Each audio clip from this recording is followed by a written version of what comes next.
Hello all, guys, gals, and non-binary pals. Welcome to the newest episode of the Noobs and Knockouts Podcast, brought to you on YouTube, on Spotify, on Google, and Apple Podcasts. I'm Austin. I'm a knockout. Watch a lot of wrestling. I'm David. I'm a noob. Haven't watched nearly as much wrestling, and I feel like I need to share that when Austin and I got on call, I literally had to stop and ask him, "Wait, what fucking arc are we doing again?" Dear God, I came into this arc so bright-eyed and bushy-tailed, and man, I don't know. It's certainly been an arc, Austin. I think that's a fair thing to say. I think it's certainly been an arc that we have done. Yeah, this is the issue here, is that there's no connecting tissue between any of these. This is a holdover for me not having a better idea for what to do for pre-Attitude Era wrestling, and this is me kicking the can down the road a few months until I can have some more ideas in my head. I mean, I don't blame you. I don't see this as your fault. It's more just what the fuck is it's an interesting idea, but God, what the fuck is Coliseum? What? This is what an entire generation of children. This is all the home media they had. That's fascinating. That's what's fascinating. That is what's fascinating about this to me, is that if you think about it, yeah, kids grew up on this shit. This helped raise a generation of wrestling fans, and they were into it. This is what passed as good wrestling media back in the day, I guess, because nobody knew any fucking better. And I wonder if diving deep into all the weird bullshit here if we really think about it, give us any insights into the brain of that particular generation of wrestler. Are these the motherfuckers that are whining about spot monkeys on Twitter? Are these the guys that are I need my big beefy oil boys to just kind of hit each other for a few minutes and that's it? Is it are these the people that think WWE tier comedy is peak comedic effort? What does it all mean, Austin? Some of these are the people who heard Vince McMahon tell Freddie Prinze Jr. that why watch Richard Pryor? We have Santino, and they agreed with that assessment. They were based. Correct. Why watch Richard Pryor? We have the fucking bleepers, bloops, and body slams Coliseum video on backlog. Absolutely. Christ. Yeah, so we're here again, and it's certainly going to be a thing. Yeah, so I'm trying to branch around, do different types of these videos. Sometime, we watched kind of the bleepers, bloops, and whatever the fuck. That is best version of the title yet. Is which was kind of based around a theme, a very specific type of a theme. In this point, it's comedy bits. Yes. Not heavy on matches, but they also had ones that were heavy on matches, world's scariest matches or whatever. I mean, what we watched last week, right, was heavy on matches. It was the Hogan Expo. It was just. That's what a lot of them are. I mean, most of them, I would argue, are basically that. But last time it was centered around a wrestler theme of this. Yeah, this is all about one guy. And please don't pay attention to how monotonous he looks putting a bunch of his fucking matches right next to each other. Whoops. Yeah, okay, repeat that. Your mic kind of shit it all over itself through that entire thing you just said. Yeah, no. Put a whole bunch of motherfucking Hogan's matches together, and please pay absolutely no attention to the fact that when you put a bunch of his matches together, all of a sudden they look really repetitive and really monotonous. Please no, that don't they stop thinking about it. Yeah. So tonight instead, it is more like it is also all matches tonight, but Oh it joy! is kind of just matches, not necessarily around any strong particular theme. Though some of these matches take place in international waters, and there are a Oh. few Coliseum video exclusive matches. Oh, we getting them exclusive dark matches. That's thrilling, and some of them are gonna be British, governor. What more can I Yeah, ask for? I'm being spoiled right now. oi, and also mate. Uh, And also bangers, and also mash. of course. Yeah. So tonight's match is tonight we are watching World Tour 1991. Oh, Uh, that's a year. named so because of some of the international matches and just matches taking place all over the world, from what I can tell. Though many of them are from America, and a lot of them are from shows that already aired but like they would pull matches from like weekly primetime wrestling and shit and put on these Okay. tapes God, because okay. there's no media. Where is I we've talked about this with fucking Believers, Boobs, and Body Slams having like all that fucking what was the show? They had the talk show thing. But like, where is the Fed with Yeah, TV? your mic again. I Christ. don't know Okay, what's on with that. I have no idea. So we're talking about the way in which we're talking about like what has and hasn't appeared on TV, and we talked about some of this with people's body slams, blah, blah, blah, blah, blah, blah, of fucking like what the Fed has going on TV with whatever goddamn talk show. I already forget the name of it, but like, so for reference, where are they in terms of what they have on TV right now?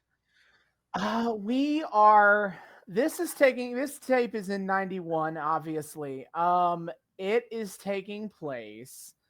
They have primetime wrestling. I know that for sure, and I think that was the A show. I actually need to do some list of former WWE television programming. Should give me an idea of like what was airing at the time. Yeah, At the time in 91, you have this is not broadcast on syndicate. This is not. They have WWF on MSG Network, which obviously that is a New York specific kind of a thing. They have All American Wrestling, which is kind of which was a Sunday morning show, kind of more of a recappy show than it was like you got to be new watching this every material week. live. Yeah, Uh Primetime Wrestling was their A show at the time. that's It so aired what on they the had. USA Network. That was the 2-hour weekly programming that, like, if you're trying to follow the plots of the WWE, Yeah. you were gonna be watching Primetime. You were gonna watch. You have the Wrestling Challenge. Was a syndicated weekly show. That was probably a B, C tier show, and Superstars of Wrestling also is kind of in that B tier slot. Wait, say like 4, 5 shows on TV? How You the had you fuck? had you had you had 3 real shows. Yeah, Is but You that's had still primetime Wrestling Challenge and Superstars is like that's what's happened. That's where it's happening in 91.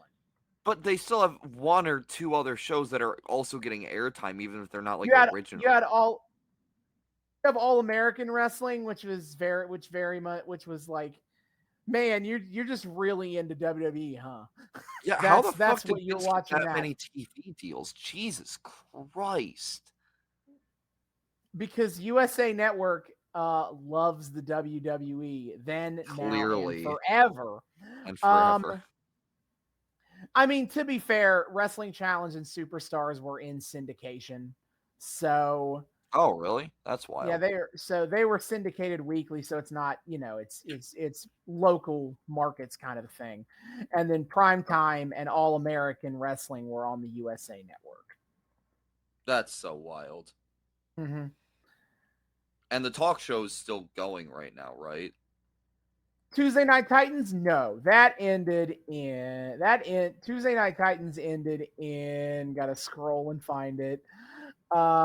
That ended in like 1986, 87, Oh shit. like Okay. that. I thought it was like late 80s to early 90s. All right, cool. No, it is like early. It is like very strictly mid 80s I content. see. All right. So that's what we're at. We're pulling from like all these different we're pulling from like all the different like original content shows, yeah? Plus dark matches. Yes. Jesus Christ. Yeah, so World Tour, I mean, I will just like read the description on Peacock, and that will be all we know about what's happening tonight. Oh boy. Lord Alfred Hayes hosts an out of this world presentation of unforgettable action from various locations all over the globe. So our buddy Lord Hayes is the host. The OG WWE British man. Woo! Mm-hmm. We get a battle between Roddy Piper and Ted DiBiase. The not Scottish man versus the not rich man. I love it. That's exciting. And then, okay, I'll be honest. This main event is why I as late as 2 hours ago didn't really know what we were going to watch tonight. I was debating between various Coliseum videos, and one of them I got close on. Invasion 92. So named because the hosts of the show do Star Trek parody.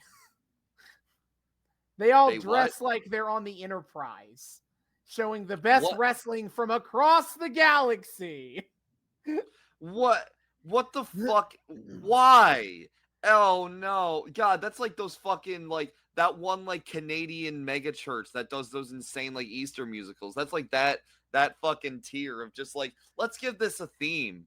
Just cuz, and let's go like let's go weirdly dedicated to the bit. And what okay. I thought about it, but I decided I've never really watched Star Trek, so I can't make appropriately funny humor about it. About them doing Star Trek. You would have needed to get like my dad to guest star on the show or something. Yeah, so I picked World Tour 91 because the main event is absolutely insane. And I needed to see it with my own eyes. I'm excited. I'm intrigued. So, the main event of this tape is Hulk Hogan and the Ultimate Warrior in a tag team match against Sergeant Slaughter, General Adnan, and the Undertaker. And there were three names? It is a 2v3 match that is the exact same match as the SummerSlam 91 main event. It is before SummerSlam 91, by the way. But SummerSlam 91, also known as a match made in heaven and a match made in hell, because that was the show. That was the show that was dual main evented by the Miss Elizabeth Randy Savage marriage, and the main event was Hogan and Warrior versus Sergeant Slaughter, General Adnan, and Colonel Mustafa. Then the 3-on-2 match. It's the same match like 5 months earlier, but we don't have Colonel Mustafa yet. We have the fucking Undertaker. Oh, Undertaker. Yeah. What What the fuck? See, I'm surprised the Undertaker wasn't attached to the Match Made in Hell version. Mhm. So basically we have a 5 month early like warm up to a SummerSlam main event. Mhm. That's so weird. And That's really that means weird. it's time. I don't think I need to introduce any of you people to who Hulk Hogan or The Undertaker are. Not at Though I all. will say this is OG Undertaker. Like we Yeah, are the original undead mortician, zombie purple man. gloves and everything. Yeah, My man's got those fucking purple non-latex Mr. Clean gloves that he's got this to wear to is the mortuary every this day. is so early. He hasn't turned babyface yet. Like he was a heel for about the first year of his time in the company, and then they turned him babyface in Well, yeah, '92. because he was so motherfucking over. Yes. So we have that. The Ultimate Warrior is what if Hogan was more coke fueled and more and crazier? Yeah, this is This my is the introduction to Warrior. Ultimate Warrior. I remember going to, I think it was the house show we went to, and seeing people with like signs or something that had like the Ultimate Warrior makeup, and I had never heard of the Ultimate. I thought it was like they were doing like it was an OG Sting reference, but no, I No. guess Ultimate Warrior Though and OG Sting though just had very similar Warrior face the paint. Warrior Warrior and Sting were tag team partners at the very beginning of their careers as the Blade Ah, Runners, is but that why everyone the Gabagoo on their they have face? I think that's why they both Yeah, have because like faces it's alike. their designs, the designs of Ultimate Warrior and like OG Sting makeup were really similarly shaped. Mm-hmm. But what happened is people took a look at the Ultimate Warrior, who was an ex bodybuilder, and they were like, "This guy could be a top guy because look at that physique." So they're Look like, at "Get them the fuck out muscles. of it." Look at them So muscles. Vince got I very don't think horny we're over gonna there. get any. So we're not gonna get the best of the Ultimate Warrior because the Ultimate Warrior as an in-ring wrestler was total trash, but his Wait, promos what? were he was really bad. Wait, why is he so fucking iconic then? Because everyone fucking seems to love Ultimate Warrior. Because his character and his promos are some of the weirdest things you will ever hear in wrestling. Oh no. Oh no. It's And we don't get to hear a Warrior promo tonight, do we? We just have to watch him wrestle alongside fucking 3 moves and you done Hulk Hogan. Hulk Oh Hogan. Hulk Hogan no. is the work rate boy of that tag team. He is the work rate boy by comparison. No. Oh, I'm gonna die. Uh-huh. And Sergeant Slaughter. Oh yeah. Because this is the best period of Sergeant Slaughter. And by that I of course mean the worst. So Sergeant Slaughter was originally just a dude who loves America and is apparently ex-military. I don't think he is legit a veteran. I think he just Probably plays the not. character. Yeah, and he got a GI And Joe out of it because I guess he he was just was that over. he did. He was brother. But in 91, oh, excuse me, in late 1990, he turned heel because you see, we were having this conflict overseas, the Gulf War. Cold War, That was about to happen. yeah. And And all of a sudden, people we weren't so had proud of America. Sergeant Slaughter turned heel, explaining that Americans have become soft baby cucks or whatever. And he You're all is now potatoes. he basically called everyone beta cucks, but 1990 version. And he has had some long talks with his new close personal friend, Saddam Hussein. And he is now an Iraqi sympathizer. And this is it's funny too. Okay, because this is when Gulf War was gearing up. This is before like Gulf War just kind of went down in infamy as like a fucking Well, national this match blunder. this match is March 91, which means it is at best just after the Gulf War. Because you see, Oh, so the it has already started WWF, to go down as like an infamous the fucking gimmick, blunder. yes, the gimmick is fascinating that they did this before the Gulf War started, when it was just Mhm. like tensions between Iraq and America. Then the Mhm. Gulf War happened, and they doubled down on the character. They, Mhm. in fact, tried. I don't know why I'm giving away all the fun plot beats, as if I will not one day make us watch this whole fucking thing Yeah, on the I've done it podcast. before. I know the song and dance at this point, and it gets funnier every single time I hear it. The real peak was they were going to have try to have Hulk Hogan as a publicity stunt go on like a military base to rah with the troops because they're gonna go fight Iraq and Sergeant Slaughter, brother. No. But they doubled down, and then the war ended. It's the Gulf War is a relatively quick military conflict. Um, it was really only a couple months, Mhm. and then they proceeded to continue to do the gimmick until August of 1991. It's like 6 months after the Gulf War had ended. Easy. Jesus Christ. Oh my God. So Yeah, all right.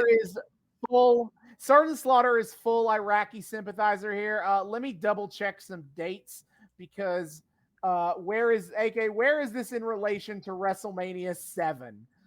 Oh boy, according to the time dates I have provided to me, this match is taking place mere days after WrestleMania 7, that was main Oh, evented by Hogan defeating Finn Slaughter versus for the belt. So why are we running it back again? Because we're not done doing it for the US of A. We are We're not never done done doing putting a it for the boot. US of A We are around. not done putting a boot in Iraq's ass, because that's the American way. Uncle Sam, put your name at the top of his. Kill me. Okay, so General Adnan was a dude who was a wrestler and literal IRL personal friends with Saddam Hussein, like What the childhood fuck? friends with him. It is What on the his fuck? Wikipedia page. It What is probably the the most interesting thing about him. Adnan Al-Kassi was a literal actual friend at high school friends with Saddam Hussein. And he became a wrestler, and his most famous role was playing General Adnan as part of the Sergeant Slaughter group. what? Imagine. I imagine the divergent paths for two young men growing up in Iraq of what one of them goes on to become a professional wrestler in America and the other one goes on to be, Saddam fucking Hussein. Imagine the alternate timeline where Adnan Sorry. Al-Kassi became the Saddam, leader of Iraq, and Saddam Hussein Saddam became a wrestler, and instead of General Adnan, it was General General Saddam. Saddam. Oh wow. Oh wow. I would love to see that fucking alternate universe. That would be so magical, I think. And the Yeah. third member of this group, which I could not figure out. I don't know. Yes, okay, he is joined by this point. Is Colonel Mustafa. Yeah, I've Uh heard that name. yeah, he is played by the Iron Sheik. Oh. Hey, Sheik's It's here. great, Yeah. except of course the part where Sheik is Iranian. Yeah. And Vince was like, This is Vince was like, literal. a brown man close enough. Vince was literally like, oh, it's one letter away. It's fine. Which sociopolitically is how not fine. How different can they be? I mean, if one's Iraq and the other's Iran, then I mean, they sound so similar. They must be similar. Which, of course, Of no. course, No. of course. At least we have. At the very least, this helped kickstart the career of the incredibly based, constantly Hulk Hogan shitting Iron Sheik. I don't know if kickstart is the right word. I'll go with revitalize because he was pretty done in the WWE in general by like 1987, and I guess this gives him a mild resurgence before he would become the manager of the Sultan. Wait, this is post? Oh, of course this is post Iron Sheik. Yes, very. Wait. So are we just pretending that this isn't the Iron Sheik? Yes, we are. Did people buy it? No, they didn't. To remind me again why the fuck we needed curtain call to teach people that wrestling was fake. Oh, I got an idea for you. Hold your horse on that one. But Iron Sheik's other late career resurgence for posterity purpose, historical posterity, was as being the manager of the Sultan in the early days of the Attitude Era, which was Rikishi under a mask pretending to be a Middle Eastern man. Oh no. And because Vince said he's brown, close enough. Close enough. That'll do just fine for me, I think.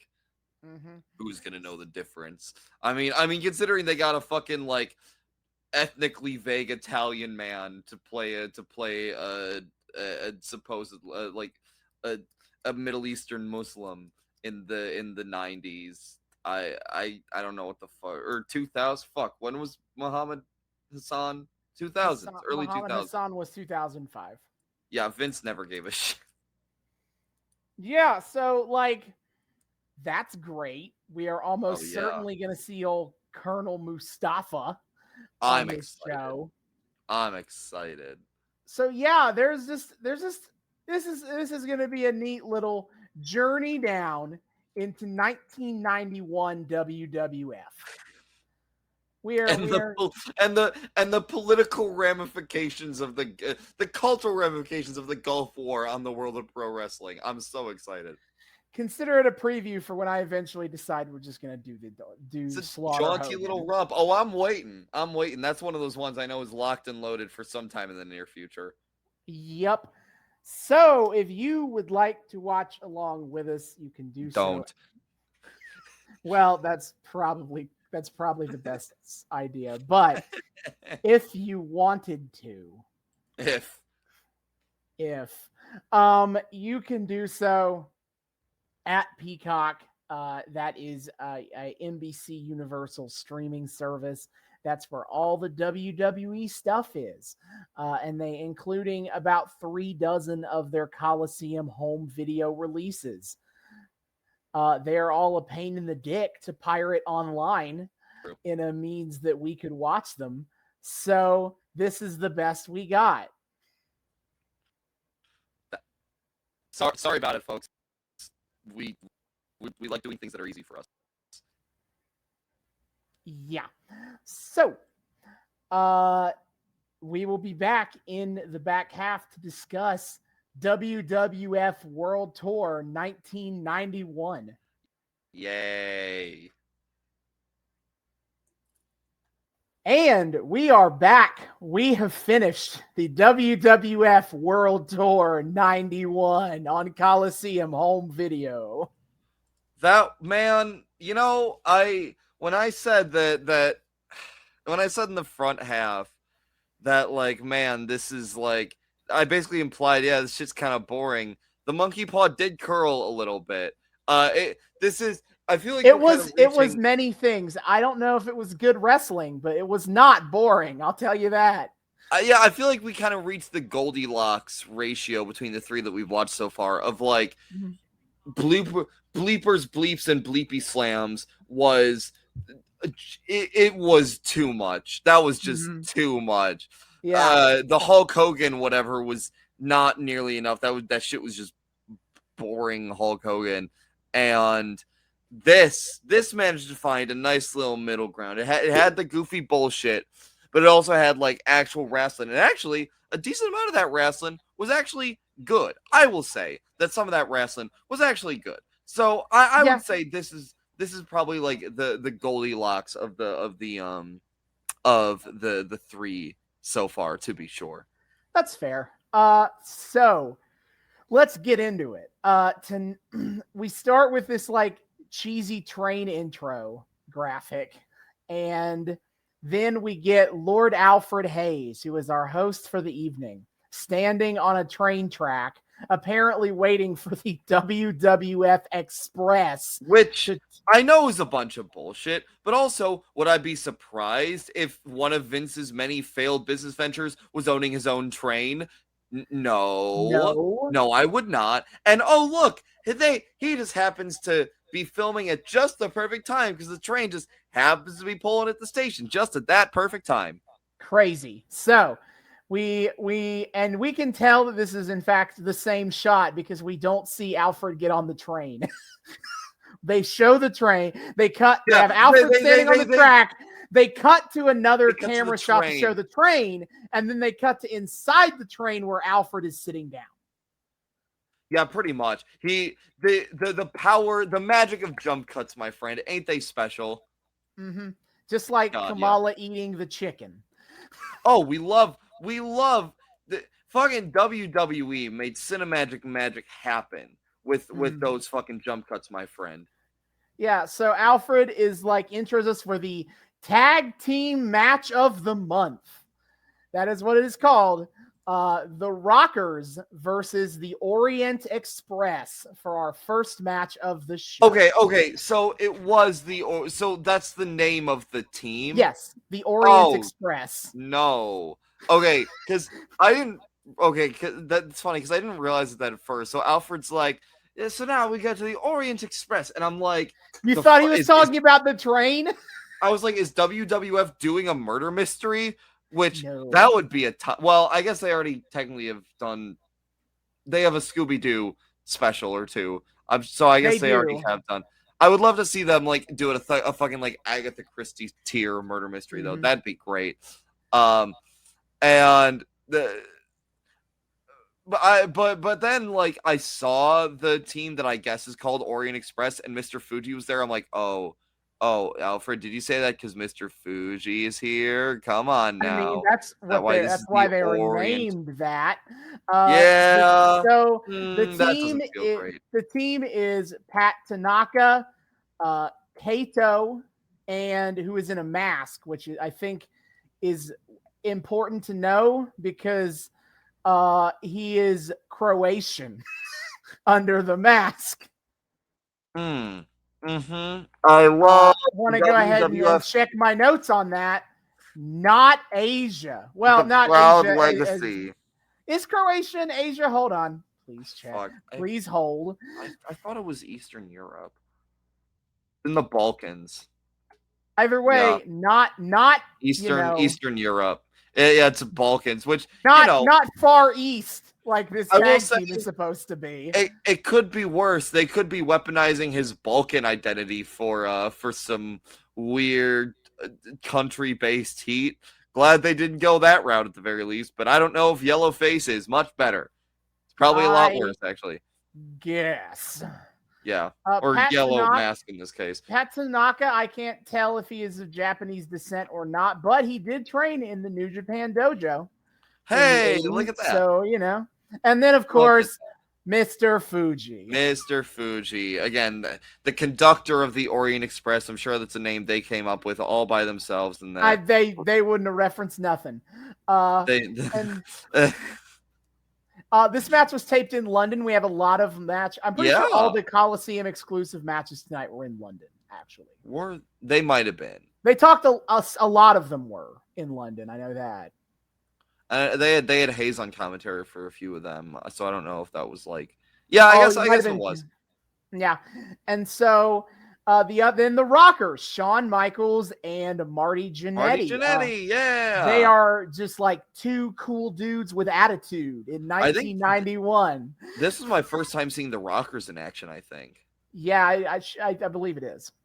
Yeah, this was a night of firsts for me, I have to say. We'll get to some more of them later, but yeah, this is my first time. Yeah, we got a good sense of like early 90s WWF roster, which is unique to this podcast so far. And full of some really like iconic things that we haven't really touched on yet. But yeah, so the Rockers are here. We have Vince McMahon and fucking Roddy Piper on commentary, and oh boy, we'll talk about Roddy Piper. Roddy was only on commentary for the first half of the matches of this show, which is unfortunate because holy shit. Oh yeah. Oh, I have things to say. My first actual note is Roddy Piper says he would not let either of the Rockers date his daughter. Yeah, he mentions that a few times throughout the match. He's feeling very protective of his daughter. Don't date her. It's weird because it's like they're supposed to be like likable baby faces for like the cool kids. So I guess that plays into it a little bit, making them look like bad boys, but bad boys in their neon. Oh, yeah. Oh, nothing more rebellious in the early 90s than wearing neon colors. No. But also, I just kind of want to believe that this is like Roddy Piper's response to anything is don't date my daughter. Hey, Roddy, you want pizza for dinner? Don't date my daughter. Okay. I don't know why you brought that up. That's not the question. Not the question I asked. But you're not going to date my daughter, right? Well, no, I guess that's success. Nailed it. Absolutely. One down, 4 billion to go. Yeah. Also, Roddy Piper is very excitedly declaring this particular match to be a rampage, boys, rampage. And I suppose Rampage really is the show that y'all been waiting on ever since 1991. Yeah, Tony Khan. Tony Khan owned this Coliseum video. And he's like, and he's like, man, that'd be a great title for a wrestling show. 30 years later, I have it. I have it. Now I have the idea of a century here, lads. Don't worry about it. I have the best name. Yeah. So the match already gets started on some bullshit. Where Fuji uses his cane to this is very much golden age WWE, is that everything has to be soup, has to be bullshit. The heels can't just wrestle. They all have to be cheating, obnoxious dicks. It got so old. How else would you know they are the bad guys? I don't know. They just jaw jack. It's fine. So Fuji takes his cane and he whacks Shawn with it immediately. The match hadn't even started yet. And so the Rockers just pack up and leave. They tell the ring announcer that if Fuji is going to stay out here, then we are going back and we are coming back with a surprise. Yeah, see, at first I thought they were just like leaving the match, which I thought was really funny, but no, I guess they were going to get their own ringside help. And who should they get but fucking Andre the Giant just to casually valet them for this match? What the fuck? Yeah, we are late career Andre the Giant because he is now wearing polos. Oh yeah, the Hawaiian shirts are on full display here, lad. He literally, but he's a face again, I guess. Yeah, I forget how he turned babyface again, but he did. We are within 2 years of his death. That's interesting to think about. But Andre is well past his ability to wrestle, but he can still show up. and do And stuff. everyone loses their mind for it. He isn't at the point where he comes out with crutches. There will be a point where he comes out with crutches. Yeah. We haven't hit that point yet, but we're close. But God. he is here tonight to be the support for the Rockers. Yeah, no, I guess they have enough street cred to just casually get Andre in their corner. Don't know how, but okay. And Fuji's boys just kind of don't know what to do with this. They're like, what? We didn't see this one coming. How are we supposed to cheat the whole time if they have another if they have a friend? If they have the biggest boy, how can we do anything? And Fuji's just kind of like, yeah, I don't know. Do your best out there. You get it, guys. I believe in you. Don't worry about it. Don't get me in trouble with Andre. Yeah. I took a note as we get the match going. It's a solid enough match. I was expecting a little more up tempo from the Rockers, from what I've heard of them before. I honestly felt like it was pretty up tempo. I feel like it was Orient Express that was probably holding them back here. Yeah, that's what I was about to say. Is it seems like the Orient Express might be the problem here.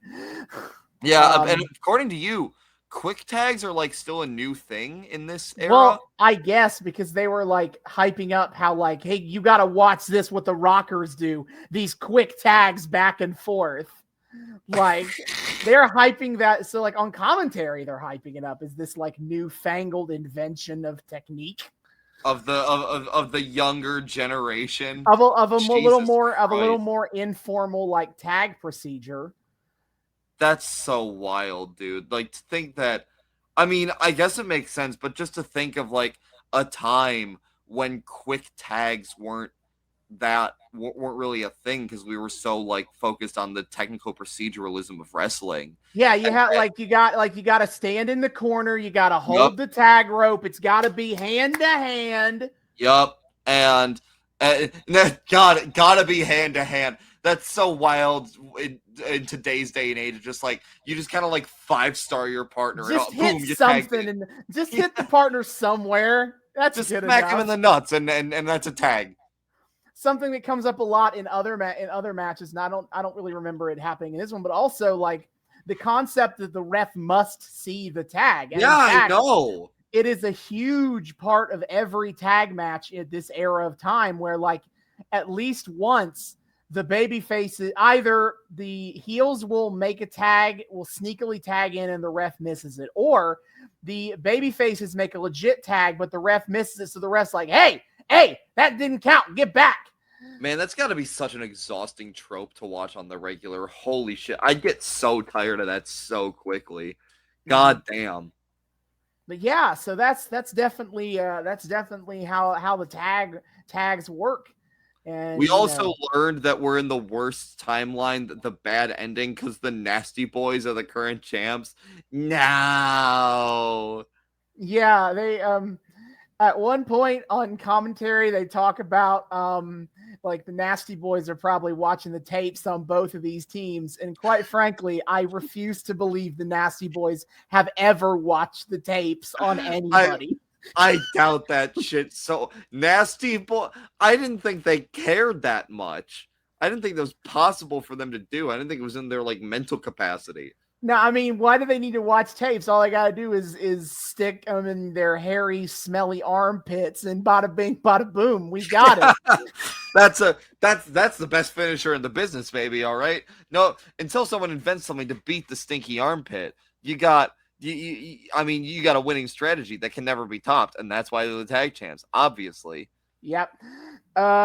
I made a note that I think Sean individually did a double atomic drop on both members of the Orient Express. Yeah. And this is now my moment to go on a soapbox about how we need to bring back the atomic drop. Do we? So yes. So the atomic drop is a move where basically you pick up your opponent and drop them down like in a standing position. But the idea is that you're like hurting their tailbone is what you're doing there. Okay. That makes sense. Either by the weird momentum of it, or I think some people like get it put a knee out, so it's like you're dropping them ass first on your knee. Fair enough. That's a thing you can do. And it's like, it's such a ridiculously stupid move, and I want to see more of it in wrestling. Where are my atomic drops? Yeah, I gotta say, for a move called the atomic drop, it doesn't feel like it has the weight of an atomic. Like, no, I've heard that term before, and it was funny because you started talking about the atomic drop, and I was like, I see nothing in this ring that feels momentous enough to be what I always imagine goes along with the term atomic drop. What are you talking about? No, it is the time they like drop them ass first. Ass-based offense. This is what we need.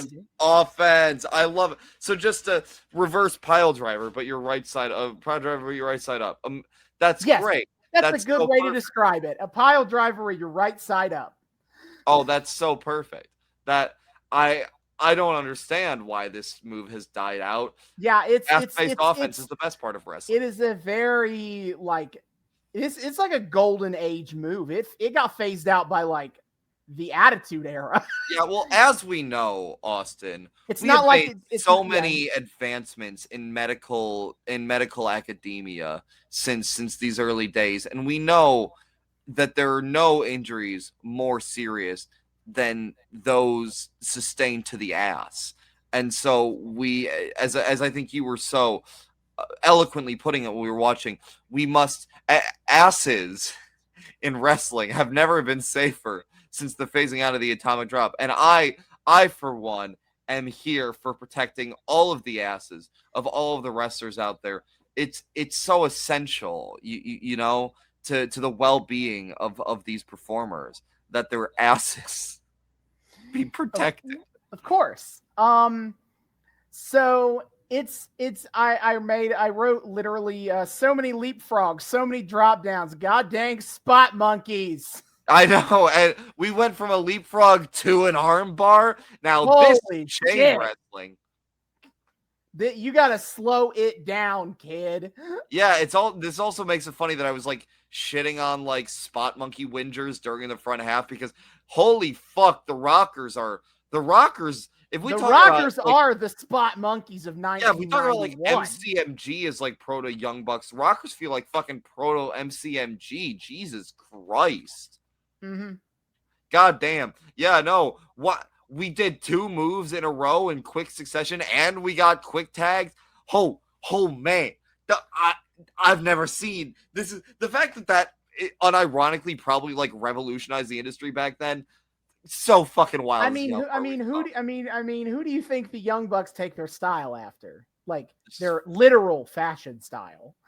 See, it's funny because the Young Bucks like take their general style after the Rockers, and then there are the Guns who just like do Shawn Michaels cosplay specifically. Yeah, it's the best of both the Rockers and the Motor City Machine Guns. Absolutely. I'm so glad we get such diverse representation. Anyway, I made note and thought it was funny that considering the career trajectory of both of these men, it's funny that Shawn Michaels was getting so in a tag match, you have the guy that gets worked over, the babyface usually, to set up the hot tag for his partner to come in and be like, bam, bam, hit all the moves and they win, right? I thought it's very funny that the person in the match who is setting up for the hot tag is Shawn, and the hot tag is to Marty Jannetty. Oh my God. The true star of the Rockers, Martis Jannettis, is I'm so happy that you know, I'm so happy, you know, that he's really given a hand up to the little guy, Shawn Michaels here. You know, no one really cares about that guy. But at the end of the day, we got to give the star of the true star of the two of them, Marta Jannetta, his due. I mean, come on now. He's the true star, and you know, you can only do so much charity for the guy that no one gives a shit about. We gotta, you know, let the man who gets all the ratings, we got to let him shine, Yeah. Let him cook. Let him cook. Hold up. Let him cook. Yeah. I got a few more good Roddy Piper lines from commentary. I have one more. I'll go ahead and say mine then. At some point while the Orient Express were on the attack, you had Roddy saying they own half of America, and I was like, yes, this is the early 90s. Thank you, Roddy. What was that even supposed to mean? That's playing on a lot of the fear. If you look at a lot of 80s sci-fi aesthetic, there's a lot of like fears of the idea of like a Japanese technological takeover of the world. And like that phases out as we get into the 90s, but it was definitely a very 80s cultural trope, and I was like, oh my god.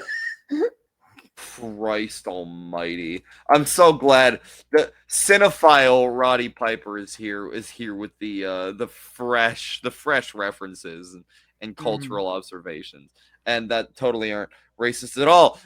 He also, I didn't even catch the full fucking context here, but there was something like Roddy, they were talking about something, and all I caught was Roddy Piper saying, "Don't ask Andre, especially if he wants dinner."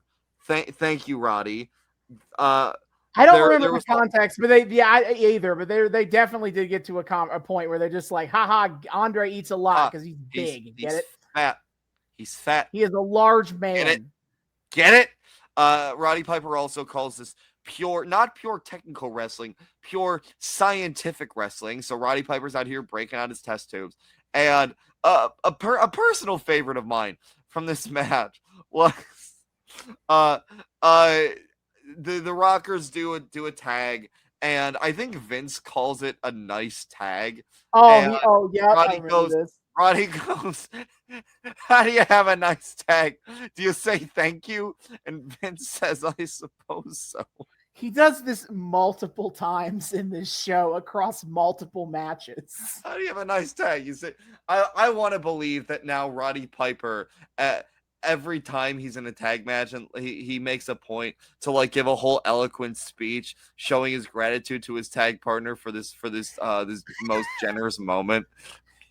Roddy was really on his most like linguistic asshole tonight. You come over, fucking annoying ass like syntax Nazi Roddy Piper. But yeah, no, you come over and Roddy Piper tags you, and he's like, "Shall I compare thee to a summer's day?"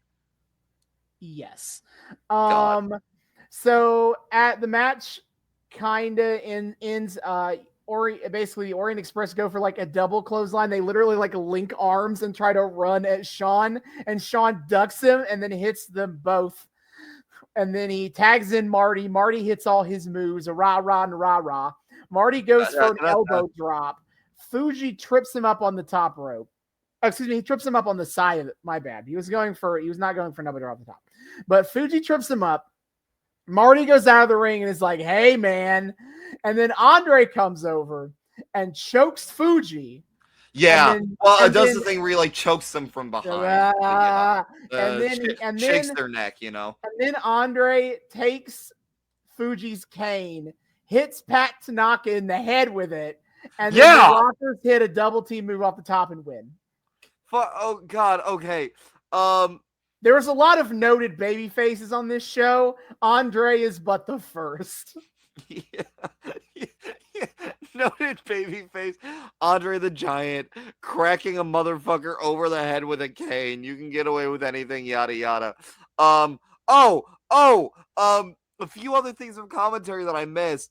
At one point, there was this great moment where Vince was insisting that the rest they have on staff are the very best in the business. And then in the middle of insisting that, like literally in the middle of a sentence, just stops like mid-word and yells like, "Come on, ref, turn around. What the fuck are you doing?" So he's like, "Yeah, we have only the best." "Hey, ref, what the fuck? Ref! No, we really only have the best. Ref!"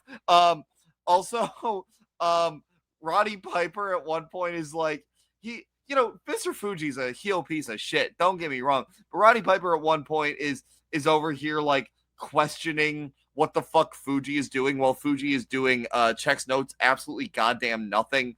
So Roddy Piper's just here, I guess, like he's just managing there menacingly. Yeah, there was a point where they're like telling how evil of a man they're trying to like look at this sinister manister. He's making sure to tell his team where the referee is at all times. Hey, yeah, I know. What, dude? Fuck this guy at practicing good communication with his team. What the fuck is he doing? Yep. All right. Yeah. We get a random understated voiceover segue from Lord Alfred to the next match. Yep. We get still in London. It is the Warlord versus Jim Neidhart. Yeah, okay. The Warlord, who I'm just like, Wardlow? This is not War. quite. This is Warlord. This is Warlord. Roddy Piper is, and okay, I feel like Warlord's get up on his way to the ring. He has like a fucking like metal half mask on his face that makes him look like a cyborg. Doesn't he have some kind of like cloak or cape or something? Yeah, he has like shoulder pads that are kind of cloaky. And oh my god, my man's fucking wrestling speedo is like, it's like black and has like these like white lightning stripe patterns. It's very distracting to look at. Like my eye just kept getting drawn to this man's ass with lightning strikes all over it. And Roddy Piper is very insistent that the Warlord is the wrestling version of Phantom of the Opera. And oh no, Austin, I suddenly know exactly what we need for the next Elizabeth episode. No. They set out a whole fucking scenario for this. He's like does he take Phantom of the Opera with the Warlord? Does he take wrestlers down to his basement and teach them to wrestle? No. If we're gonna do the Phantom of the Opera, we're gonna do it with the Undertaker. We are not doing it with the fucking Warlord. But he don't got the mask though, Austin. Yes, he did when Mabel sat on his face and broke it. Oh shit, I forgot about the Phantom of the Opera mask. So, but that's a full mask. Warlord's got the half mask, so I think he still wins here. I abjectly refuse to this.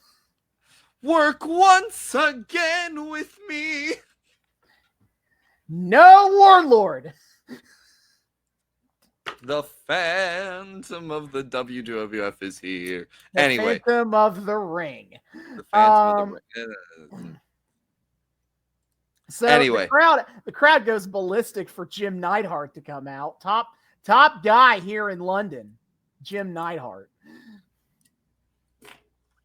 I guess London, Canada, same difference. Then I was offended that Vince dared to make a good point on commentary, where he brought up that like the Warlord is a solo guy. He always wrestles by himself, whereas Jim Neidhart is usually a tag guy with Bret Hart. Is Jim Neidhart well enough equipped for a singles match? Damn it, Vince! Damn it! It's almost as bad as when Lawler makes good commentary. Fuck! Mm-hmm. I hate that shit. Yeah, Roddy Piper. We start the match like all good muscly men matches where they stare at each other and do some light shoving. They just shove and shove as is obligated of them as big boys. Roddy says that there will be no complaints about hair pulling in this match. Thank you, Roddy. Because Warlord is bald and Jim Neidhart has very short hair. Yeah. Also, at this point, I've noticed this about Roddy Piper at this point. Aside from all the wild shit he says, his commentary is like really fucking basic. Like it's not quite the levels of I forget that one woman we were talking about in the last Coliseum video. Mike McGuirk. They're not quite Mike McGuirk levels, but fucking Piper is like, it just feels like wrestling commentary, the wrestling comedy, like the most basic ass like improv observations you can go with. Yeah, it's almost like Roddy Piper was not good as a commentator. Was not as good as a commentator, yeah. He could not translate. He couldn't translate his promos to commentary, which is, you'd think wouldn't be surprising because those are two completely different skill sets. Different things. But Vince is like, close enough. No, they thought that Roddy would be good on commentary because he is a phenomenal promo guy, which no. That doesn't always translate, my man, but Nope. Okay. Yeah, also Roddy Piper apparently thinks that Jim Neidhart looks like Vincent Van Gogh. I don't see it, except that they both kind of have reddish hair. Other than that, I got beards, nothing. like goatees, I guess. Yeah, but I mean, man, while we're casting WWF versions of famous pop culture shit, that'd be an interesting movie. Mm-hmm. Van Gogh, starring Jim the Anvil Neidhart. Yeah. Oh yeah, baby. Speaking of old Neidhart, he opened this match working that headlock. Oh my God. There were so many fucking holds in this match. Oh my God. They wanted to let you know that like Jim Neidhart is gonna win this purely on the merits of technical wrestling. We are letting the workers work tonight. Big boy don't stand a chance against a good old fucking armbar, man. Mm-hmm. Oh, Neidhart knocks Warlord out of the ring with a trio of shoulder tackles, and at this point I'm pretty sure it's when Vince says that he was unceremoniously dumped out of the ring, to which again syntax jackass over here. It's Roddy Piper's like, oh, so is there usually ceremony when you throw someone out of the ring? I hate this. I hate this so much, you annoying bastard, Roddy. Stop it. He also remarks that maybe because Vince is using big words like unceremonious, the UK has brought a lot of properness to you, hasn't it, Senor McMahon? As if Senor is a common. That's the correct title in England. The UK. Roddy, what? At one point, wholesome content in the ring. Jim and the Warlord are they're giving each other just a great big hug. Oh no!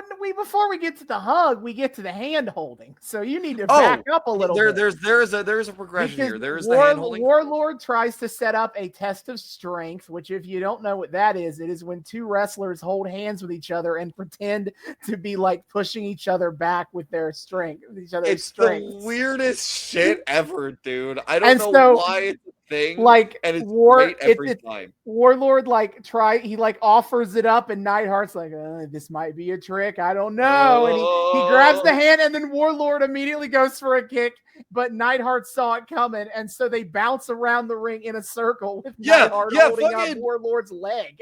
Not Roddy Piper. Fucking Jim Neidhart discovers the perfect defeater to the Warlord, is holding his leg vertical, and I guess the Warlord is just unable to escape or holding his leg horizontal. I guess the Warlord is just unable to escape from that and unable to reach Jim the Anvil Neidhart with his arms. I guess his arms are too tiny to reach him from this position. So I guess Jim just figured out the cheat code to defeating Warlord. Over. Game over. This man's never going to fucking win a single match again. He's got to hold his goddamn leg the whole time. Yeah. I don't even remember the context for this anymore. But Roddy at one point says, looks like a walrus goo goo gachoo. And who is he talking about? Why? I don't remember. But does it matter? Roddy Piper just saying things on commentary. But yes, at one point they do get into like a fucking bear hug spot. It's funny because like Jim Neidhart is like, he's jumped up and he has not only his They get into a bear hug, and at Norton first, Neidhart is like with his feet on the ground, and then Neidhart pushes out of it, and then they go for it again, but this time Jim Neidhart wraps his legs around the Warlord's waist. Yes, they're hugging. It's such a cute couple. Now kiss. Yeah, I mean, what? Man, I wanted them to kiss. There is nothing homoerotic about professional wrestling. I don't know what wrestling is a manly man sport for manly man, and it ain't gay in the slightest. Shut your fucking mouth. What else? So many of this shit is just Roddy Piper notes. Roddy Piper says how to get out of the bear hug, you might ask. Oh, yeah. Neidhart climbs over the shoulder of the Warlord, It's a little and fucking koala, and then he like gets down and tries to get him up for like roll him up with the sunset flip, and so you get Warlord being like, "Whoa, trying to stay on my feet." Oh no! He did end up punching his way out of it. Yeah, but he did not fall. He did not fall. Is he gonna fall? No, but thanks for asking. Let's see. Roddy Piper says that London, Arizona is a place, which let me probably that's probably true. London. Wait, no. They have a London Bridge in Arizona, in Lake Havasu City. London Bridge is a bridge in Lake Havasu City, Arizona. It was built in the 1830s to span when it was built in the 1830s, it spanned the River Thames in England. In 1968, the bridge was purchased from the city of London by Robert P. McCullough, who had the exterior granite blocks from the original bridge cut and transported to the United States. The construction of a new bridge in Lake Havasu City. What the fuck? Okay, I guess. So that's just the actual OG London Bridge. What? Sure.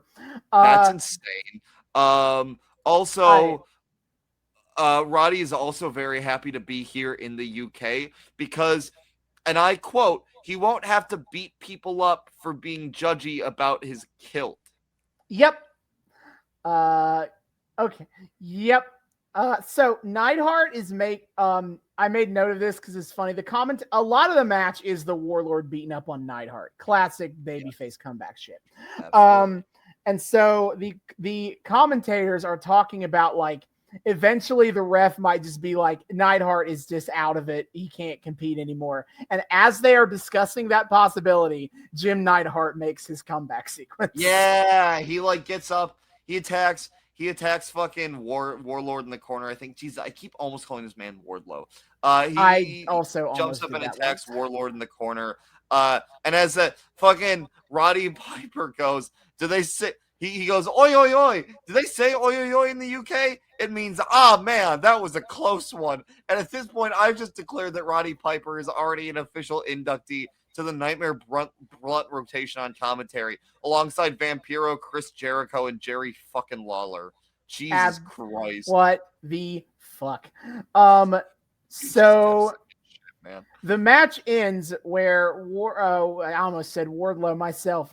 Warlord charges at Jim Neidhart in the corner. Neidhart ducks out of the way. The Warlord hits his head on the turnbuckle, and Neidhart rolls him up for the dub. 1, 2, 3. Yeah, good on you. Getting him with the roll up. That seems like a weird thing to be able to do to the Warlord, but okay. Whatever. So we hit back to the train where Alfred is filling out a postcard. It was at this point that I realized we have no idea where the fuck this train is taking Lord Alfred Hayes, but we'll get there. We will. We'll get there. But yeah, so apparently Alfred personally has a postcard from a fan requesting to see Randy Savage versus Rick Martel on this tape. Favorite match of the month. And we're gonna get to that in a minute. But he says it's the fan favorite match of the month, so we're gonna show it right now. And it is match 3, Rick Martel versus Randy Savage. And immediately commentary explains how this is a Coliseum exclusive match. So how did some fucking kid write in that they want to see the match? Wait, I missed the part where it was a Coliseum match. Wait, hold on. Okay, this is funny. So first of all, before I dive into my little spiel on this, I really wonder why the fuck is Pomp and Circumstance Randy Savage's theme song? I don't get it. It's the most non-hype, weird shit. I disagree with you entirely. It's slow. It's boring. It's why? I don't get it. Because because Randy Savage has a lot of pomp and circumstance. That's why. The dumbest shit. It's the most like pretentious heel ass shit. But he still just kept it through his entire career, even though he spent half of that shit as like a super hype baby face. This is the most like slow paced theme music in the universe. All right. Oh. So after I have gotten over how this is the fan favorite match of the month, but yet also a Coliseum exclusive home video, the match that has never been seen before this video came out. Sean Mooney is trying to explain the timeline for you folks, because at WrestleMania 7, Randy Savage had a match where if he lost to the Ultimate Warrior, he would have to retire. He did. This was also when he dumped Sherry Martel and got back together with Miss Elizabeth, same show. Yep.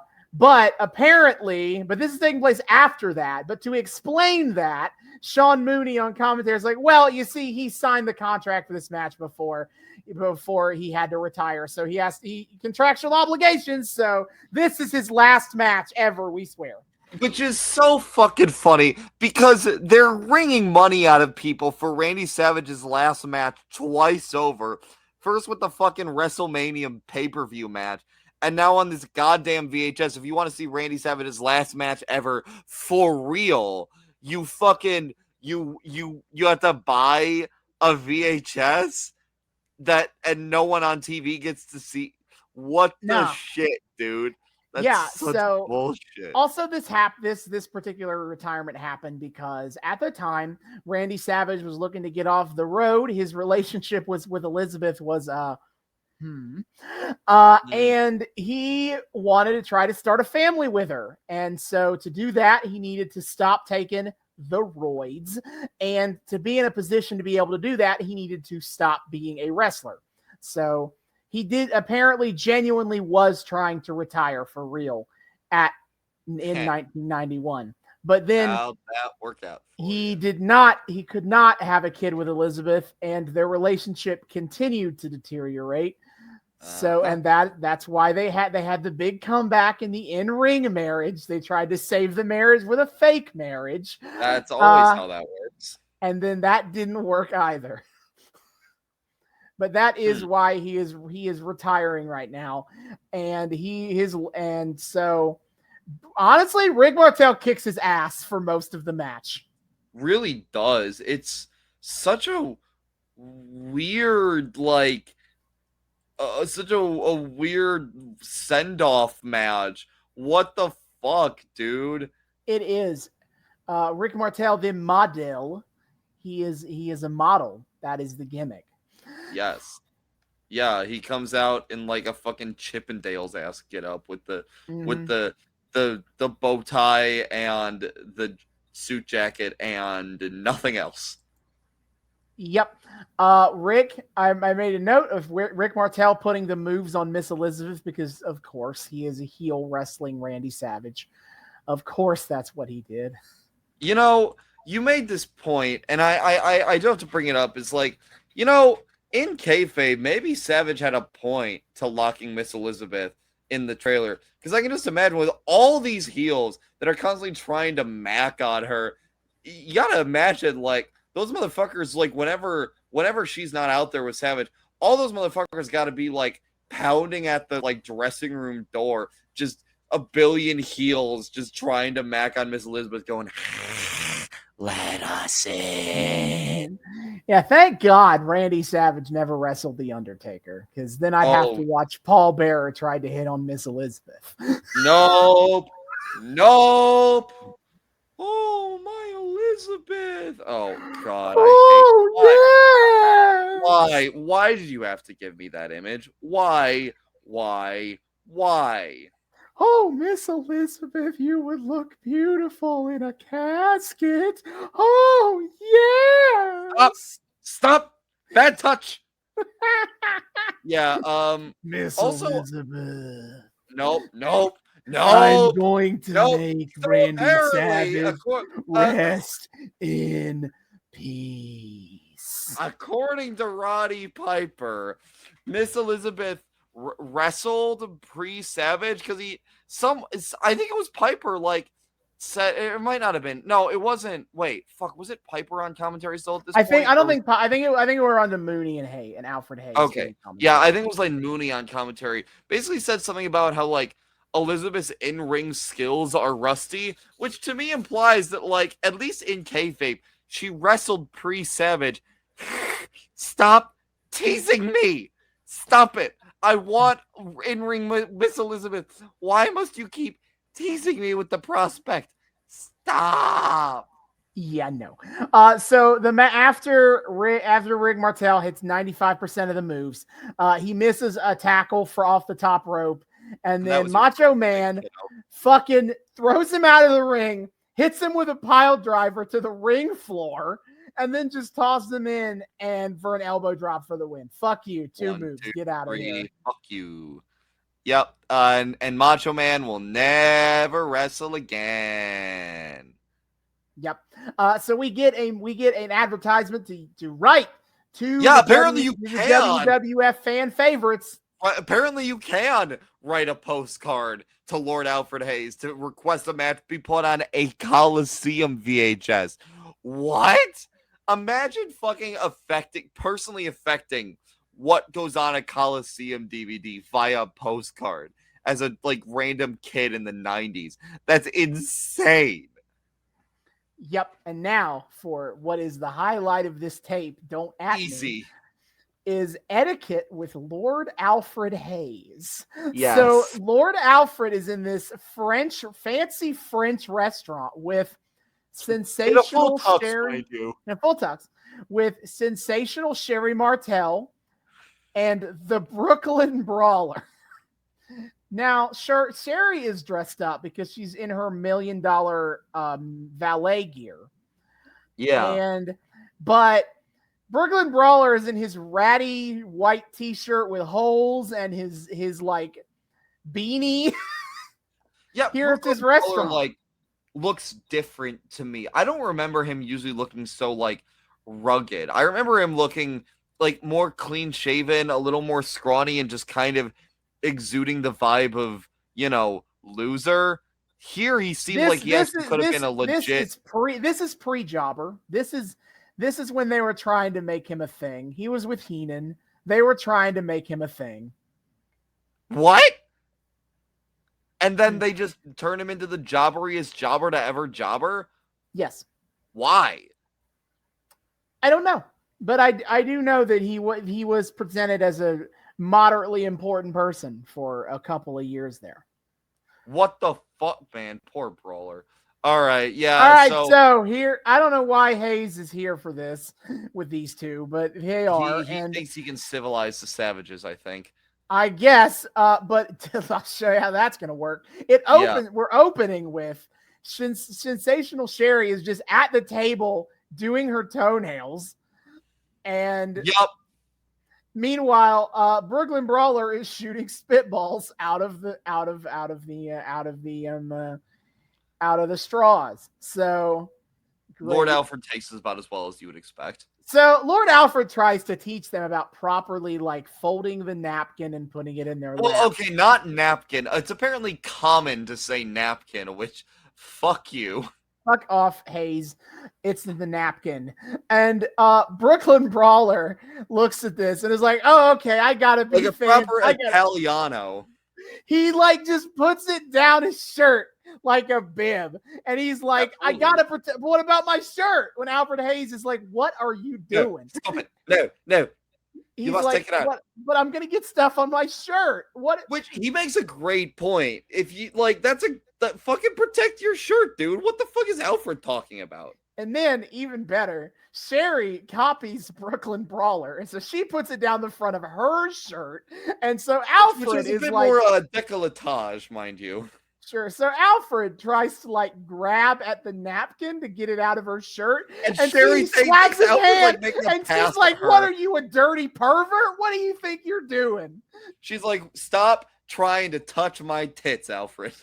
Alfred is like, "But I'm not." But nah, Alfred, I see you looking at it. Stop it. Yeah. So He tries to show them how to use the silverware and which is which. They ignore him.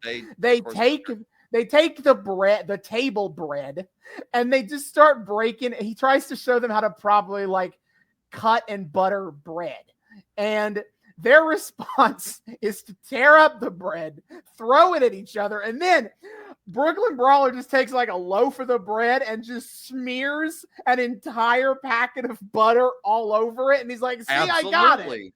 I got it. I want to have dinner with the Brooklyn Brawler sometimes. He seems like a fun dude. So the waiter comes out. His name is, what was it? It was not, I think it's it wasn't his actual, I don't think we ever heard his name. He was they do Gaston. No. Garçon is like French for waiter. That's like French for waiter, dude. Oh, I thought they said his name. And they say Garçon. No. And they're like, what kind of name is that? Yeah, Brooklyn Brawler goes, what kind of, yeah, that's the joke, is that, yeah, Garçon is a waiter in a French restaurant or hotel. Yep. And so Alfred tries to like order for them, and they're like, what are you ordering? And they're like, listen, man, can you just get us a menu? Yeah, Brooklyn Brawler's like, hey man, come get us a menu. And then he walks over to Sherry Martel, and Sherry Martel grabs his motherfucker by the lapel, pulls him in like within like centimeters of her face, and she's like, hey doll, get us some fucking menus. And like, so Sherry Martel just casually sexually harasses a waiter. Apparently she's got a very different persona when she's hanging out with Brawler than she does when she's around Ted DiBiase. Yeah, okay. I am extremely confused why Sherry is here. I mean, I get a meta reason in that she is a noted heel character that is a woman and is funny, but like, her character is that she is basically a hanger-on of the $1 Million Man. AKA, why would she not know proper table etiquette with that guy? I feel like, well, there's one of two reasons. Because reason one is $1 Million Man is despite being rich as fuck, is a classless asshole. Reason number two, she like, professional life, she hangs around MDM. But personal life, she and Brawler are just like best buddies, and Brawler's like the guy she can like cut loose with. So she just doesn't get it. Brawler's a bad influence on her. When they hang around, she's just the worst version of herself, truly. But yeah, so speaking of her relationship with Ted DiBiase, we go into a Ted DiBiase match that Sherry Martel is in fact valeting, and off the bat, Ted DiBiase versus Roddy Piper. Ted DiBiase came to the ring with a crutch, and I didn't get it until Roddy Piper came out limping because he apparently has a hurt knee. Yeah, why is DiBiase the one coming out with the crutch here? But okay. To mock him. To mock, I guess. It's like a Tiny Tim-ass crutch, too. It looks like all shoddy and wooden. Yeah, all hail the Sherry Martel back window, while Ted DiBiase, I forgot this about him, wears tearaway pants and a fucking dickie. What an icon. Legend in this business. And then Roddy Piper shows up, and I guess eye for an eye, gets in ring, and immediately fucking unwantedly kisses Sherry Martel when you're a babyface. Right, so Roddy Piper starts off hot. DiBiase tries to hit him with the crutch, but Piper stops him. And Sherry decides to interfere herself. And she like jumps on Roddy's back as if to like put him in a sleeper hold or something. And he's just like, and what are you he's doing? Like, what? Why are you up there? And so he just pulls her off, and then just kisses her on the mouth. A thing that has been that just keeps on happening in wrestling. Most recently seen in Check's Notes 2020. Wait. Oh fuck, you've mentioned this before. Yeah, it's when Dustin Rhodes had the match with Jake Hager, and he kissed Hager's wife. I forgot about that. Ugh. Yeah, I call this a pre-2010s wrestling drinking game. I forgot you can play it all the way into the 2020s. Take a shot every time aggressive sexual assault is meant to be charming / funny / valiantly vindictive coming from a baby. noted babyface Roddy Piper and noted babyface Alfred Hayes acts like jealous that Roddy got to kiss Sherry. Oh God, maybe that's why Roddy or Alfred Hayes invited her. He's trying to like maybe Alfred Hayes is trying to make the whole pass of Sherry Martel. This is a Taming the Savage Beast situation. Well, I guess. Is this a taming of the shrew? Actually, considering it's. No! I think he might be trying to taming of the shrew. Her, Austin, Alfred, come on! You know that's cringe. Alfred. I mean, Alfred is just cringe in general. So this just kind of tracks. Boy. He is the inferior British wrestling boy. Yeah. Let's see. I will say Ted DiBiase is actually good in ring. He's better when he doesn't have to wrestle Hogan. Yeah. I was gonna say, like, I haven't really seen him aside from, like, I guess being up against Hogan, and like he's actually quite a good worker. It seems like he moves well, he executes moves well, he's got a good speed to him, and I have to imagine he's pretty elevated by putting him up against a firebrand like Roddy Piper. This is really peak Ted DiBiase, where they were trying to make him kind of a main event level heel. Not quite at the level of when he was fighting Hogan for the title, but like he is an important top guy, and he has this is when he has the $1 million belt as a way to give him a belt, but not let him be WWE champion. They gave him the fake belt that it can just be his belt and nobody else's. It's the proto FTW belt, truly. I mean, other people in his circle get it, like Virgil beats him for it, and then he brings it back when he has Steve Austin as the ringmaster in his posse, and Steve Austin wins the belt. And that's 96. Don't worry about it. And in 2010, when his son Ted DiBiase Jr. was getting a big singles push, you can bet your ass they brought back the $1 million belt. Ted, that ref's trying to fuck on me, DiBiase Jr. You're fucking right. I am a proud member of the Dibiase posse, and by proud I mean mildly embarrassed. Yeah. I wonder why. There's so much to love. But I will say, unironically, DiBiase was actually kind of impressive here. That I wasn't expecting that. Yeah. So DiBiase basically like takes to punching Roddy in his injured knee. Yeah, pretty much. Undoes the knee pad, undoes the wrapping around the knee, you know, the whole shebang. Yeah, but Ted DiBiase tries to go for a figure four. Roddy fights him off. He counters him into it with a double axe handle. And the $1 million man gets the crutch back there from Sherry, but then Roddy just takes it and starts hitting the $1 million man with it.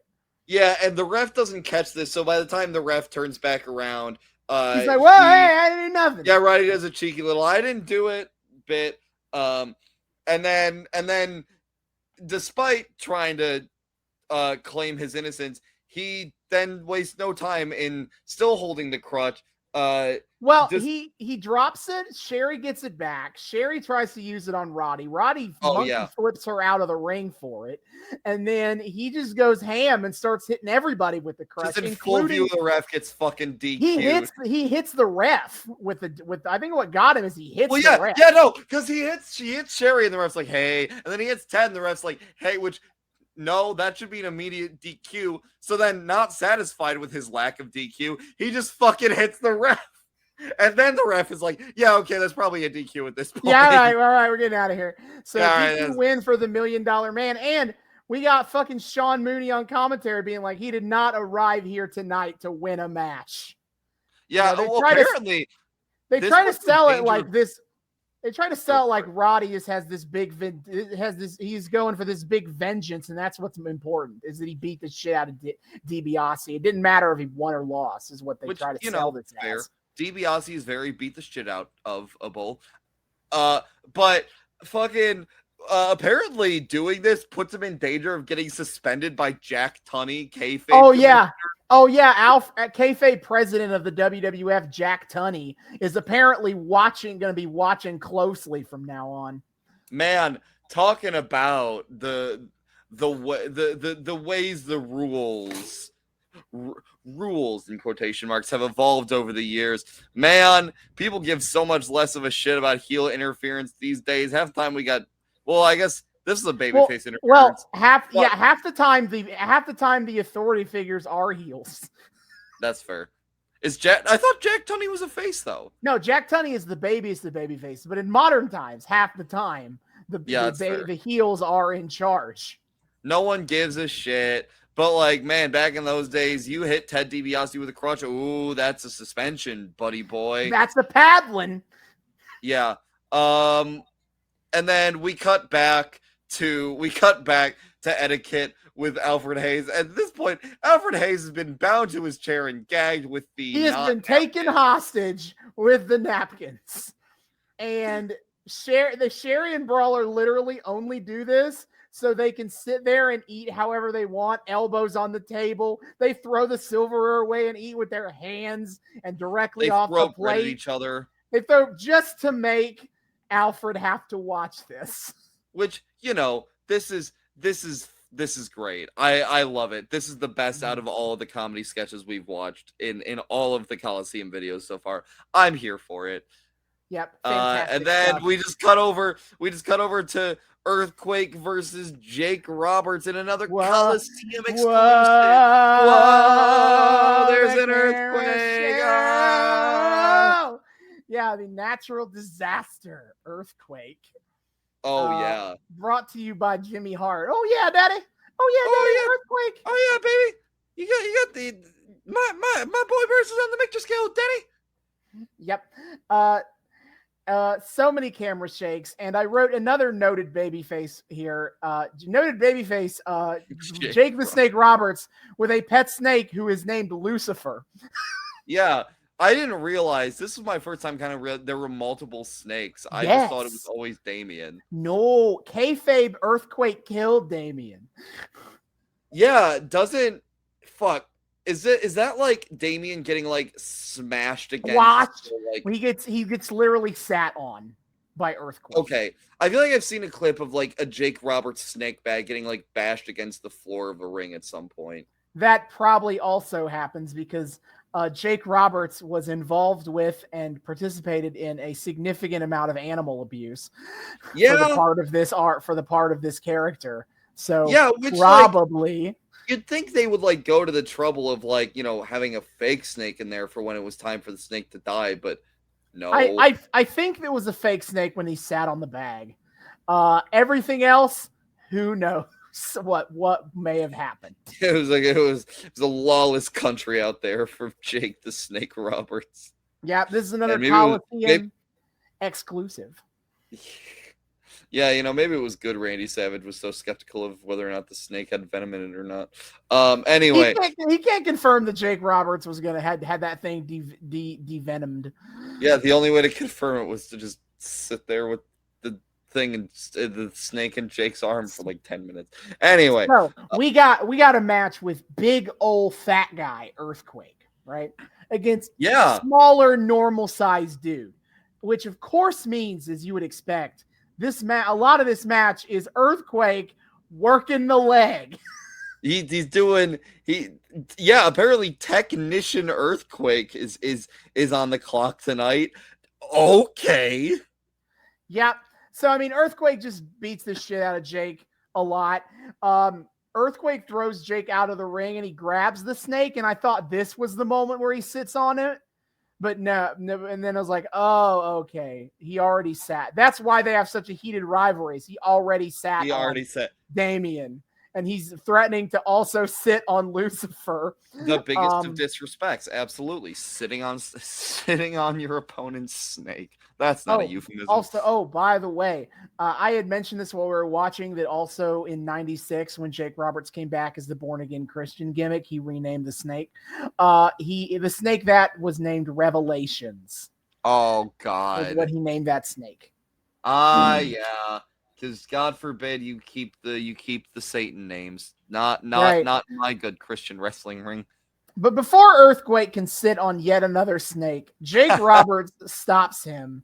And then Jake Roberts, for reasons I couldn't possibly understand, just takes the snake bag, opens it up, grabs the Lucifer, and then just starts whipping it around at people. And the ref is like, you know what? Disqualification. He doesn't even whip it around all that much. Like, I don't think Lucifer makes contact with anyone. He just pulls Lucifer out of the bag, and the ref's like, yeah, it's a DQ. So clearly it's a DQ because of the implication. So clearly we had for the last match the fun ref who everyone loves backstage, and for this match we had the mean ref who enforces way too many rules and everybody hates. I mean, I think brandishing a snake is a worthwhile disqualification, but that might just be according to the last ref's reffing, it don't need to be known as disqualification until the ref is personally bitten. That's fair. So Jake threatens to throw the snake at Earthquake and Jimmy.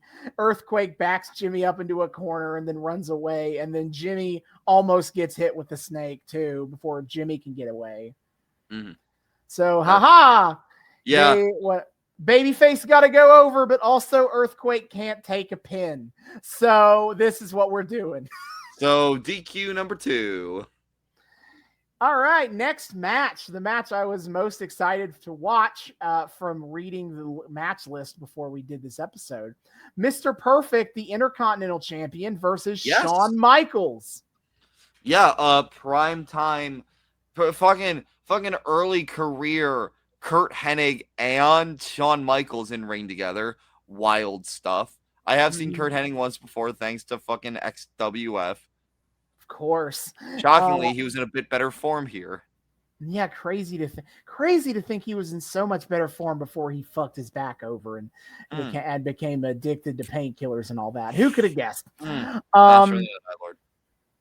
so Lord Alfred Hayes they're talking about how Mr. Perfect is perfect, and Lord Alfred Hayes tries to basically Mary Poppins Mr. Perfect by saying he's practically perfect. He has a couple of flaws. To which I say, fuck you, Al. He is not Mr. Practically Perfect. He is Mr. Perfect. Nah, I gotta take a hard stance disagreement with you on this one, bud. I think there is when it comes to Kurt Hennig, he's practically perfect in that, like, when it comes to what he does in ring, he is a perfect man. That is practically perfect. Just as Mary Poppins she don't got to be a perfect person, but she's perfect at what she does, which is nanny. So I think it's actually a perfect Kurt Hennig for Mary Poppins, for your consideration for casting, and then the Oscars. Make it happen. I don't see what the problem is. I don't see the problem. Who would not watch a Kurt Hennig starring Mary Poppins? Kurt Hennig be like, I'm Mary Poppins, y'all. Yes, absolutely.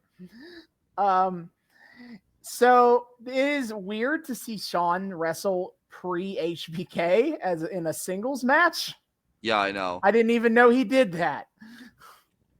I mean, I guess you gotta. Marty Jannetty probably got a few of his own singles matches too. Yeah, it's sure, I guess, but he is still a rocker. He has not become the Heartbreak Kid. Correct.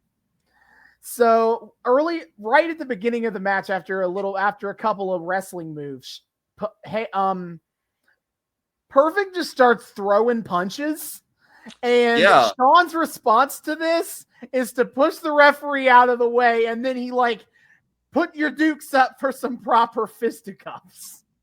Yeah, I guess we're just cool with what. God, the rules are all the fuck over the place. Technically speaking, closed fist punches are illegal. Yeah, but God, even in 91, I guess this is the thing that is consistent with the modern era. Just no one gives a shit about enforcing that. They're just like it's not quite close fist. It's fine. You know that there is still like a tiny bit of air between finger and palm. It's you're fine. It's good. Don't worry about it. Yep. Shawn Michaels does an actual suicide dive over the top rope, no all air, no net, and takes out a cameraman. Fucking sick, dude. Yeah, again, noted babyface Shawn Michaels attacking the cameraman for no reason. At least that was an accident. I suppose. Trying to hit Perfect. But Perfect, not Perfect, base drops Shawn Michaels head first onto the guard railing, and out comes Marty to check on Shawn, and Shawn is acting all like, "Oh, I'm dazed and loopy." And Shawn Mooney asks, "Do you think Shawn knows that's even Marty out there with him?" And Alfred is like, "No, I doubt it." Yeah, so which is so funny to think about from Shawn Michaels' supposed perspective of like to him, just some rando gets him up and like helps him back in ring. Shawn's like, "Oh, okay, I mean, I guess so."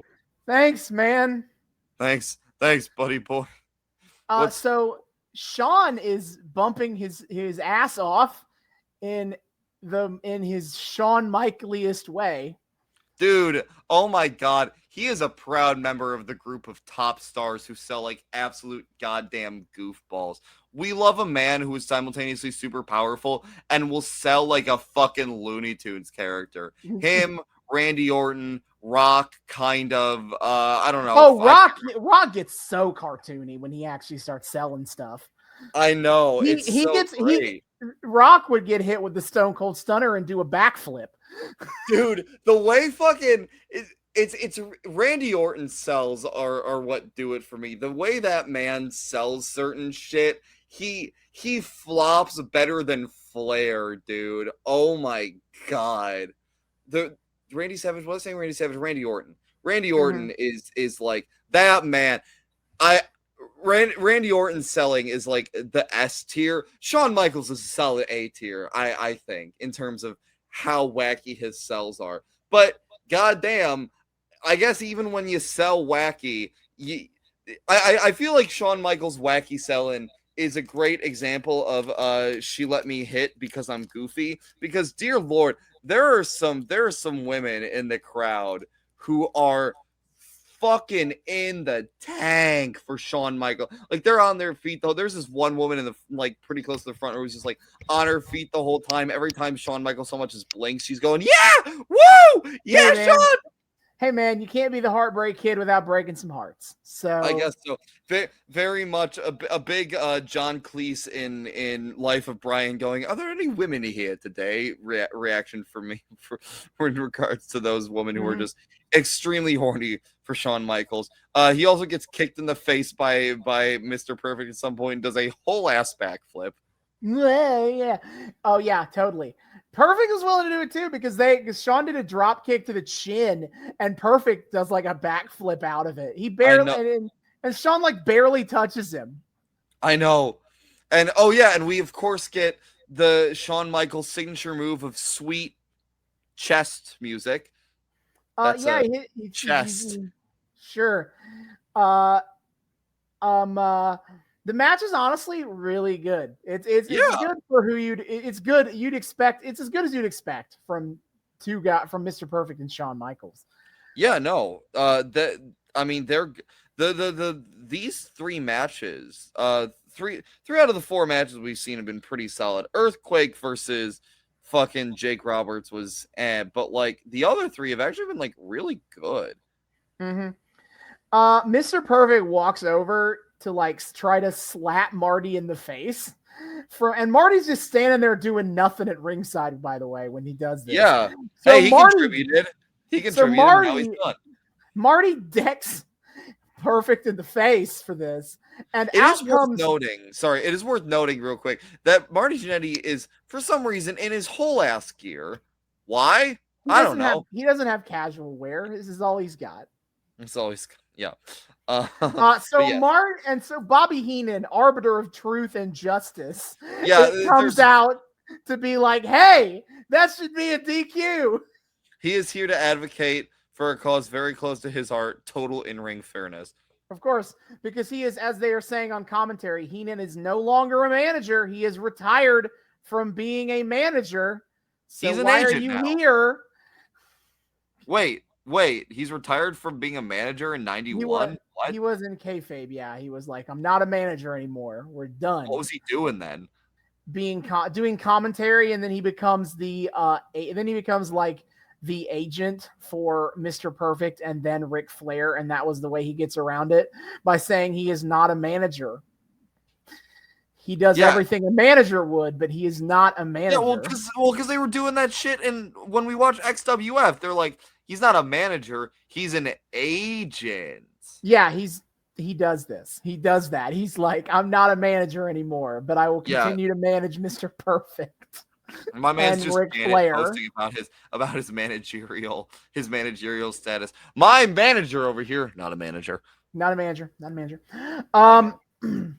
So the ending of the match, Shawn Michaels goes up to the top rope. Bobby Heenan goes to intercept him.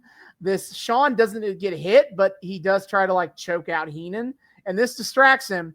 Perfect hits the Perfect Plex, and then out of nowhere comes the Big Boss Man with his nightstick. Yeah, another first for me here is seeing the fucking Big Boss Man actually on screen. I'm pretty sure I learned about his existence through fucking WWE 2K22 My GM mode. Yep. So you better if you're gonna take a trip down to Cobb County, Georgia, you better respect the signs and preserve law and order, or you're gonna be doing hard time, because the Boss Man is here. Yeah, I guess his theme song is super iconic. But yeah, he shows up. It's lit as fuck, even if he's a stupid Cringe. propaganda character. But yeah, Big Boss Man is here, and he starts fucking immediately beating up on Hennig, and I'm pretty sure Heenan too. And which of course is another DQ. That's a DQ, baby! Our third DQ in a row. Babyface, you see, Babyface got to go over, but also Mr. Perfect is the IC champion. He can't lose. So yeah, maybe there's a theme. Maybe there's a theme to all the wrestling matches on these tapes after all. On this particular tape after all. God damn, so 3 DQs in a row. They Perfect pieces out, and so Boss Man just celebrates with the Rockers as we cut to shopping with the $1 Million Man. Who's here to just brag about his money. He's like, why, hello, didn't see you there. Please join me in my limo. Oh, hello. What a nice day it is. It smells like money, just like me. What does money smell like? So he gets in his limo, and he's like, I'm in the mood. Which has the fakest ass license plate, by the way. They take a shot down to this limo, and the license plate on it looks like it's fucking just like paper, and it clearly hangs down over where the real license plate on the car is, and it has like $3 signs on it, and it says like, I don't know, Mr. Money or something like that. That shit looks like hand drawn on there. We can't interfere with Vince's limo by putting a real license plate there or something. We just gotta do what we gotta do. Yeah, so fuck. I guess that probably is Vince's limo. No, it is. That's confirmed. It's basically the $1 Million Man was a Vince self-insert, but as a heel. And so a lot of the $1 Million Man's like houses and cars and shit that he uses in his vignettes were legitimately Vince's property that he gave him to do these skits for. MDM was a Vince self-insert? Yes, he was. That cheeky fucking prick. I hate him so much, dude. Oh my god. What the fuck? So this was basically Vince's way of getting himself on TV to be like, hey, look at how much money I have. Look at all my money. Mm-hmm. What the fuck? Vince has always had an interesting relationship with rich characters. He's always been happy to play them as a heel, and it's been theorized this is because he he grew up poorer in a trailer park before his dad was like, hey kid. And so it's kind of been like theorized on that he is not a fan of the kind of rich old money rich types of the world, and so a lot of a lot of characters are kind of like making them the bad guys. But yes, $1 Million Man is a self-insert in as much as that is a thing. That's God. Vince has a weird fucking complex about himself and his own wealth. Oh man, a little bit, oh, but man. okay.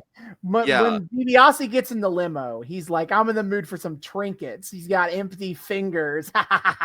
Yeah, everything $1 Million Man says is accompanied by like a maniacal laugh. Well, yeah, that's his evil laugh. It's in his theme. Yeah, I know. I guess that's just something he does. But like, my man inserts it after literally every sentence. My man goes to the deli and he's like, yeah, I'll have a number 3. All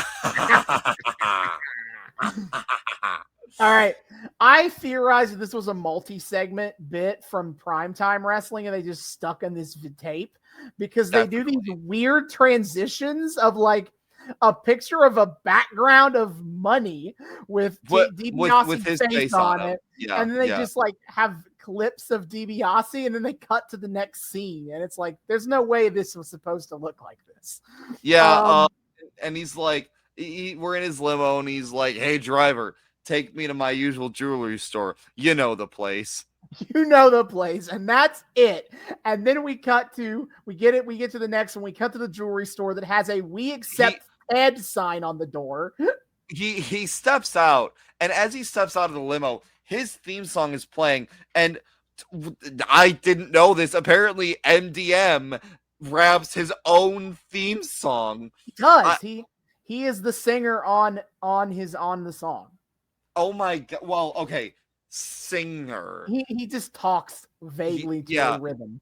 But so I guess Rock and John Cena weren't all that revolutionary. The $1 Million Man Ted DiBiase was doing that fucking rapping your own theme song shit way ahead of their time. And according to you, Shawn Michaels did that shit too. Yeah, the original version of his song "Sexy Boy" is sung by Sherry Martel, who was his manager. But then after he got away from Sherry, he changed the song, so Shawn is singing his own theme song. And, oh my god. And they changed the pronouns, so instead of it being like, "I think he's cute, I know he's sexy," he said it's, "I think I'm cute, I know I'm sexy." You know, I can't complain too much because all Ted DiBiase's doing is laying the groundwork. Ted DiBiase walked so Max Caster could run. Absolute. The domino effect here. Domino effect. All right, so he gets in the jeweler, and apparently he left the $1 million belt there to be fixed up by the jeweler, and they like talk about it. And then he's like, "Show me what you got." And then he examines this like gold necklace with like rubies in it or something. And then he is shown a whole case of 12-karat diamond rings. There's like 15 or 6. There's like a couple dozen in here or something. Yeah, and my man's like, "That's some expensive stuff." The jeweler's like, "That's some expensive stuff. This is almost $500,000. And Ted's like, "Oh yeah, get it?" And he's like, "You know what? I'll just buy all of it. Yeah, wrap it all up. Okay, drop it all up, and I'll work it out." Buy is a strong term here, Austin. He basically tells this jeweler to gift wrap it, and just kind of goes like, "Yeah, you know I'm good for it, right?" Like, hey man, all he has to do is just rip off another group of church parishioners, and he'll have enough money to pay for it. Is that a thing? Is Ted DiBiase in or out of kayfabe a fucking mega church? IRL? Yes, he is currently in legal trouble for for embezzling church funds. No! Right now, was Ted DiBiase? Wait, was he in on like the Seed Faith hustle, or is he just like doing it like subtly under the table? I think he's doing it I think he was doing it under the table when he became a pastor. Are you shitting me? He's such a fucking idiot. He could have Seed Faithed his way into this. I admit I haven't looked deeply into Ted DiBiase's ministry, but I don't think he was Seed Faithing him. My man's an idiot then, because he could have gotten away with that shit so much easier. But no, he's just committing normal fucking money laundering or whatever. Yes. For regular ass embezzlement. You boring dipshit. Yeah, okay. I got now. You want me? Now you got me thinking. What if he is a what's of the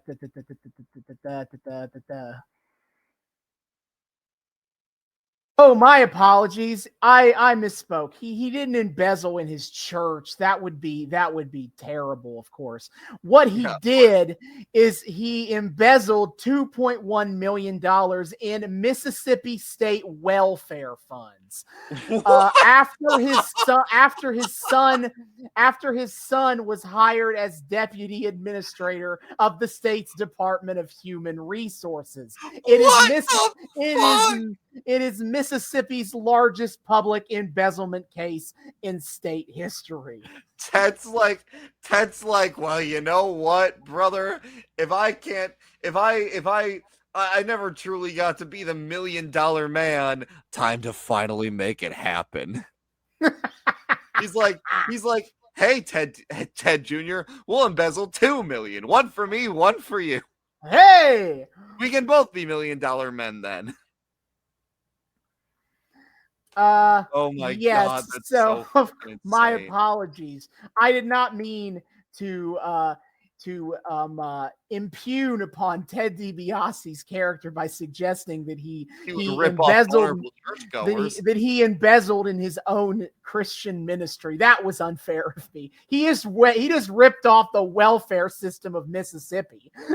Yeah, so much better. I'm so glad for the briefest moments he truly got to be the $1 million man. Oh God. Yeah, okay. So that was a nice segment, I guess. And now we're just cutting right over heading to Japan. Tokyo. Yeah, we're going to Tokyo for a WWF SWSF, I believe is the wrestling company that we are looking at here. Try saying that 5 times fast. Yeah, what is this, a crossover episode? Yes. They did a show with the WWF here, and we get Kendo Nagasaki versus Jim Duggan. Now, before we continue, I must read to you the beginning of the Kendo Nagasaki Wikipedia page. Yeah, I'm so interested in this because you were talking about this, and okay, please. So, Kendo Nagasaki is a professional wrestling stage name used as a gimmick of that of a Japanese samurai warrior with a mysterious past and even supernatural powers of hypnosis. The name derives from the modern martial art of Japanese fencing, kendo, and Nagasaki is the name of a city on the southwest coast of Kyushu, site of the second use of the atomic bomb, as well as an ancient family name in Japan. Yeah, okay. So you said this guy wasn't like real, but there are multiple wrestlers who have taken the character name. Like there's like 6 or 7 of them. He's a Japanese samurai, Doink the Clown. Except none of the wrestlers are except he wasn't popular enough that like anyone really knows who you know how like Doink was so big that like Matt Bourne, everybody knows, oh yeah, that's Doink. Yeah. Nobody could tell. Like, yes, there are like Peter Thornley and Kazuo Sakurada are the 2 main people who ever played that character. But do people know who those are if I just said those names? No. But Kendo Nagasaki isn't like hidden under any face paint like Doink was. They're just like he's just like a dude. So his face just kind of changed and no one said anything about it. Well, they do end up having face paint to it, and Peter Thornley, who is a British wrestler, by the way, who went under this gimmick, they put him in a mask, so they can pretend it's the same guy. So is this one of the OG Kendos then, since he's just a dude? Yeah, I think it's one of the earlier people who played kendo. I don't That's know so which wild. kendo this is, but I don't know. But yeah, so I was just looking up Kendo Nagasaki, be like, who the fuck is this guy? And I got a whole heaping crazy shit on Wikipedia for that one. That's so wild. But okay, so I guess we got a version of Kendo Nagasaki here, aka the multiverse version of Doink the Clown, and he's here to fight Hacksaw Whoa! Jim Duggan. Yeah. I'm sure this will go great.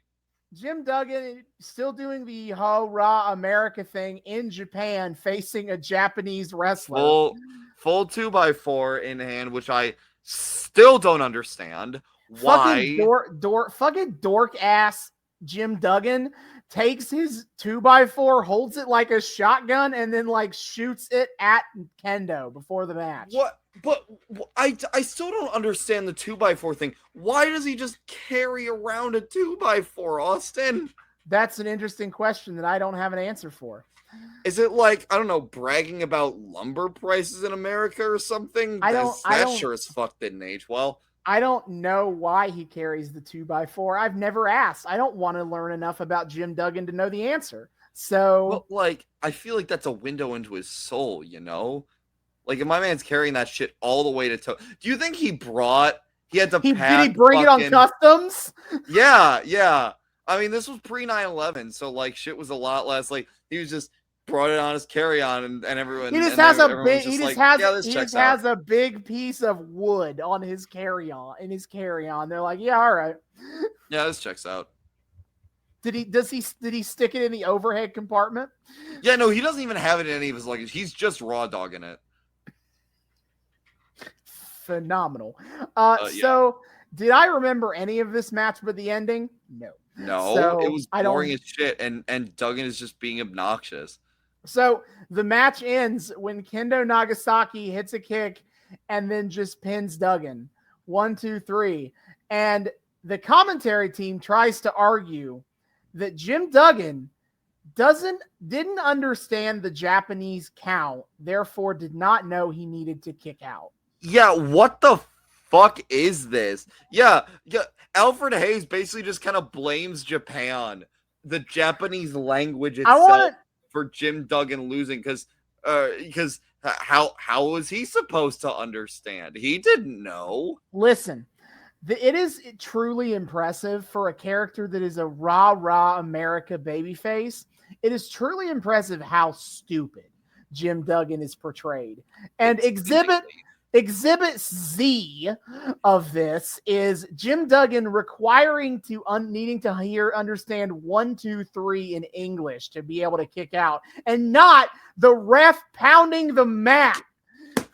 Yeah, like, hey, that's one of those really helpful ways. Like, I almost wonder if the match wasn't supposed to end like that, and Duggan just fucked it up, and so they were just scrambling for an explanation on commentary. Maybe.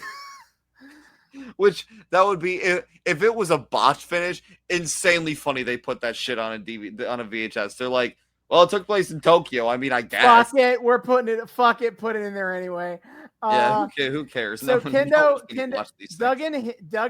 grabs his 2x4, hits Kendo once, and Kendo just leaves, and that's it. Cool. This match sucked total ass. At least it was fast. Yeah. Then our final match of the evening, the one we all came here for. Sergeant Slaughter, General Adnan, and the Undertaker versus the Ultimate Warrior and Hulk Hogan.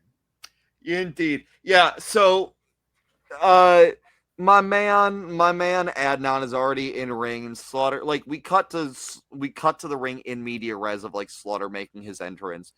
So the first like full real entrance we get is Taker, and it's the full OG Taker. Crack me the fuck up, because like just we get a shot of like Taker and Paul Bearer entering, and Paul Bearer is, man, I forgot just how goofy that man's face always was. It's like his head tilted to the side, the eyes bugged out. Oh, my Undertaker. best part is we cut to like a close-up of just some like kid in the fucking crowd, and like the kid, they're trying to be like, look at this scared, traumatized child by the Undertaker, and the kid's just kind of just standing there like his mouth slightly like slack-jawed, and that's it. And there's like, look how scared this child is. Yeah, they were really big into that. Like the OG Undertaker, like the first, while he was his first run as a heel, they were really big into like trying to grab camera shots of children in the crowd being scared of the Undertaker. That was a big part of the gimmick. Monster. And then here comes the Ultimate Warrior. Dun, dun, dun, dun, dun, dun, dun, dun, dun, dun, dun. Dun, dun, dun, dun, dun, dun, dun, dun, dun. Another first for me is I've never seen Ultimate Warrior before. Like I said, I've seen people like talk about him, and I know he's super iconic. Never seen anything about him. So my first Warrior moment, and man, I think you said in the front half, like, Warrior's not terribly any good in ring, but he's just like a coked up maniac. And like, yeah, I saw that. My man dashes out here, and just as he's running, I'm like, oh yeah, I too love doing coke right before going on stage. Woo! Let's go!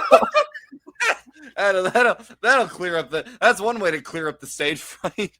My man, this man, how the fuck he like sprints to the ring and just wham, bam, bam, like does the like back against the ropes thing.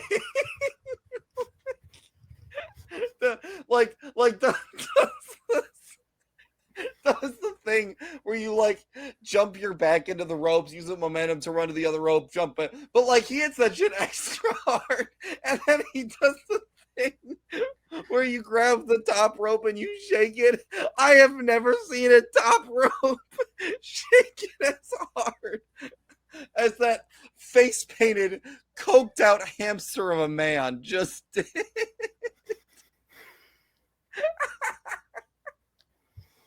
Yeah, no, you pretty much got it. We just got to listen to him yell about the rock. If you yell putting on the rocket fuel or whatever, and we got it. You just need to hear a promo for him, and you got the whole package. Like literally, this man is clearly over just because he's a coked up maniac who's fun to like look at. That's it. Oh my god. And then, I am a real American. Yeah, Hogan is out here. Yeah. And it is time. And Hogan immediately, again, this is days after WrestleMania 7 where he beat Slaughter for the belt. So Hogan immediately goes after Sergeant Slaughter. And noted babyface, honestly, Hall of Fame noted babyface, Hulk Hogan, takes his bandana off his head, stuffs it up Sergeant Slaughter's nose, and then after that, I thought it was he stuffed it in his mouth. I thought it was stuffing up I'm pretty sure it was stuffing up his nose. And then he walks over to Adnan, who, by the way, is standing on the apron doing nothing. And Hogan just pokes him in the eyes. Yeah, what the fuck? Dude, fucking... Okay, so when you told me about this whole, like, trios thing, I assumed that between Sergeant Slaughter, the Undertaker / Colonel Mustafa, and General Adnan, I thought these were three men who were created equal. But then we got to this match, and you look at Adnan. No. And you look at Adnan, and you look at Slaughter and Taker, and you can see that statement is in fact not true. No.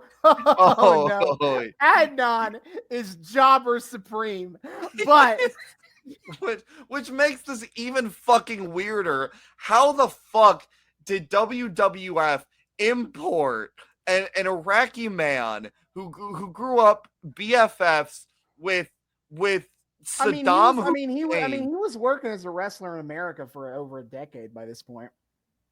But they're like, yeah, you were BFFs with Saddam Hussein, so we're just gonna make you jobber as fuck. Like, did he have? Was he ever given any prominence? No, this is it for him. Being General Adnan in the Sergeant Slaughter group is Oh this is God. his career peak right here. Oh God. Man, that's a weird life. Your high school buddy grows up to be, Saddam Hussein, and then you just go on to be a fucking jobber for the Sergeant Slaughter team in America. How does this happen to you? I'm sorry. Do you want a hug? Yeah, so poor Adnan is here to just get dicked on and whatever. So also as Hulk is like making his entrance, he fucking like he's got the American flag with him because this is like, this is early He's 90s. raw. He was He's raw got raw in America real hard for because of the Slaughter thing. Yeah. So he hands the flag to some kid in the crowd who's just like he has this look on his face like, oh yeah, sure, this is cool, I guess. And I think I can't remember who on commentary, but someone on commentary says that is the official Hulkster American flag, which I feel like even if it's not directly written in flag code, I feel like having a Hulk Hogan branded American flag is definitely a violation of flag code. That feels like that's breaking the flag code. Yeah, but don't you kneel, brother. But yeah, so he stuffs his headband in Slaughter's nose/mouth, jury's out, and just kind of pokes Adnan, and then they just kind of start dicking on Slaughter real bad. Slaughter he's stumbling around, he's so discombobulated. I think if I caught this correctly, as part of his discombobulation at one point, he tries to fucking tag in Ultimate Warrior, which is very funny. And Ultimate Warrior's like, psych bitch, get back in. Yeah, I am not your tag partner. Yeah, it's interesting because like proper, if I was playing WWE 2K, right, I would do the strategy that Warrior and Hogan did in this match, where I would constantly knock the other team's tag partners off of the apron, even though they weren't doing anything. But as a wrestling product, it's just a big dick move that they did that when, again, the heels were not doing the same to them. Yeah, no, not really. It feels a little unnecessary. Like it feels like it's trying to sell the uphill battle here of it being a 3v2 by making them like constantly have to kind of like change the odds. But again, the heels aren't really doing anything to them besides like chokes that would be considered a little ethically unsound. I will say as the match goes on, they try to, but like sure, but at that point, who started it? Oh yeah, Hogan and Warrior come out swinging, and like fuck, Slaughter. For all we know, Slaughter, Adnan, and Taker could have. I mean, fuck, Taker's like the one heel of this era who did fight clean. Like, yeah, his whole bit was just like, I am an invincible zombie. He wasn't. Yeah. He didn't cheat to win any of his matches. Yeah, so like, it's so funny because like Hulk Hogan is like, yeah, we know you guys tend to like to cheat during matches like this, so we're just gonna beat you to the punch on that. Fuck you. What if here's a pitch? We cheated this time. No. Noted baby faces with the preemptive strike. Absolutely. A tactical cheat, if you will. But yeah, so yeah, Hogan takes a lot. Hogan gets beat up a lot in this early match to set up a hot tag for the Warrior, which including the greatest moment of the match, of course, when General Adnan tags in and he putting in the shittiest boots to Hulk Hogan ever seen on national television. Yeah, which is funny because I would have thought like Taker, undead mortician wizard invincible man he got a little bit of time. He was there to literally choke Hogan. Well, I thought he would have been like the heel hot tag here. Like I thought it would have been like release the beast, but nah, he gets tagged in second and like puts the moves to Hogan, and then fucking Adnan tags in and does like Hogan's on the ground. He does the weakest ass looking stomps to Hogan, and then just does vague choking to Hogan on the ground, and then immediately tags the fuck back out. Oh, brother. Warrior does get his hot tag, and we get to see him go one-on-one with the Undertaker. Well, wait, isn't this when they? Oh no, that was later. That is later. He does one-on-one with Taker, and I can't remember the order exactly after this, but I know there's another face hot tag coming. Yeah, Hogan. They try to get it to Hogan, and they do a thing. But the ref doesn't see it. No, Warrior. He just barely reaches to Hogan, but the ref missed it. So get back. Man, again, this shit's so like foreign to me as a concept. Like, just tag. It's fine. The ref trusts you. It's the honor system. Refs run on the honor system these days. The ref has has camera vision. Actually, if the camera sees it, so does the ref. Bada bing, bada boom. Of course. So what happens is Warrior gets the hot tag out because Slaughter, for reasons I can't possibly explain, goes to the top rope and goes for a splash off the top. Because he climbs to the top, and I'm thinking to myself, like, wait, does he do that? And then on commentary, they're like, yeah, he never really does that. He does it solely so Warrior can duck him out of the way, and then he tags in Hogan. And Hogan just starts kind of doing his Hulk up sequence, but without like the shakes. This was like he starts to Hulk up, but then like we never get the full. No, we don't. He hits the big boot on Slaughter, and Slaughter doesn't fall down because it's setting up Hogan to roll him up. And that gets broken up. And I was like, all right, sure. Then Sergeant Slaughter, he gets back in it, and he gets in the camel clutch, because even if Sergeant Slaughter is not an Arab wrestler, he is a sympathizer to an Arabic nation. Therefore, that's the worst thing you can be. Thus, he must do the camel clutch. A white man? No. Yeah, so Sergeant Slaughter, I guess, has a submission maneuver now. Actually, he usually does. It's a sleeper hold similar to what the $1 Million Man does. As a matter of fact. that actually scans then. But he's doing a different one now, because now he is sympathetic to the Arabs. It's the one done by the Arabs. Oh no. Yeah, and then Taker comes in and adds leverage by pulling Sergeant Slaughter back. Yeah, what the fuck? Yeah, Taker actually cheating in a match, which is wild to see. While Adnan distracts the ref. And okay, ref distraction spots are always a little. You don't think about it too hard, because the refs all should know better by now. But it feels especially egregious with walking distraction Adnan. The fact that the ref actually falls to that instead of being like, hey, wait a minute, you're not important. Why am I looking at you? That just feels hold on. That feels especially egregious, I have to say. Verisimilitude compromise. Sure. So Warrior breaks up this like double team submission maneuver, and he brawls with Taker outside and around the ring. And they basically like fight all the way up the ramp to the backstage area. The last time we see Warrior, he just has a piece of the set broken off, and he's chasing Undertaker into the back. Yeah, what the fuck was that? We just cut him, and he has a whole ass like giant fucking wooden board in his hand. What is happening? Where did he get that? We were too busy focusing on Hogan that we missed Warrior grab the board. Hey, where'd you get that? Fuck, we take your eyes off you for 2 seconds. Where'd you get? Put that down right now. What are you doing? It's like a fucking child. Which actually, that scans for his insane cokehead personality. Never mind. Is this a thing that Warrior does with any regularity? Is just casually steal parts of the set to use as weapons? Not that I'm aware of.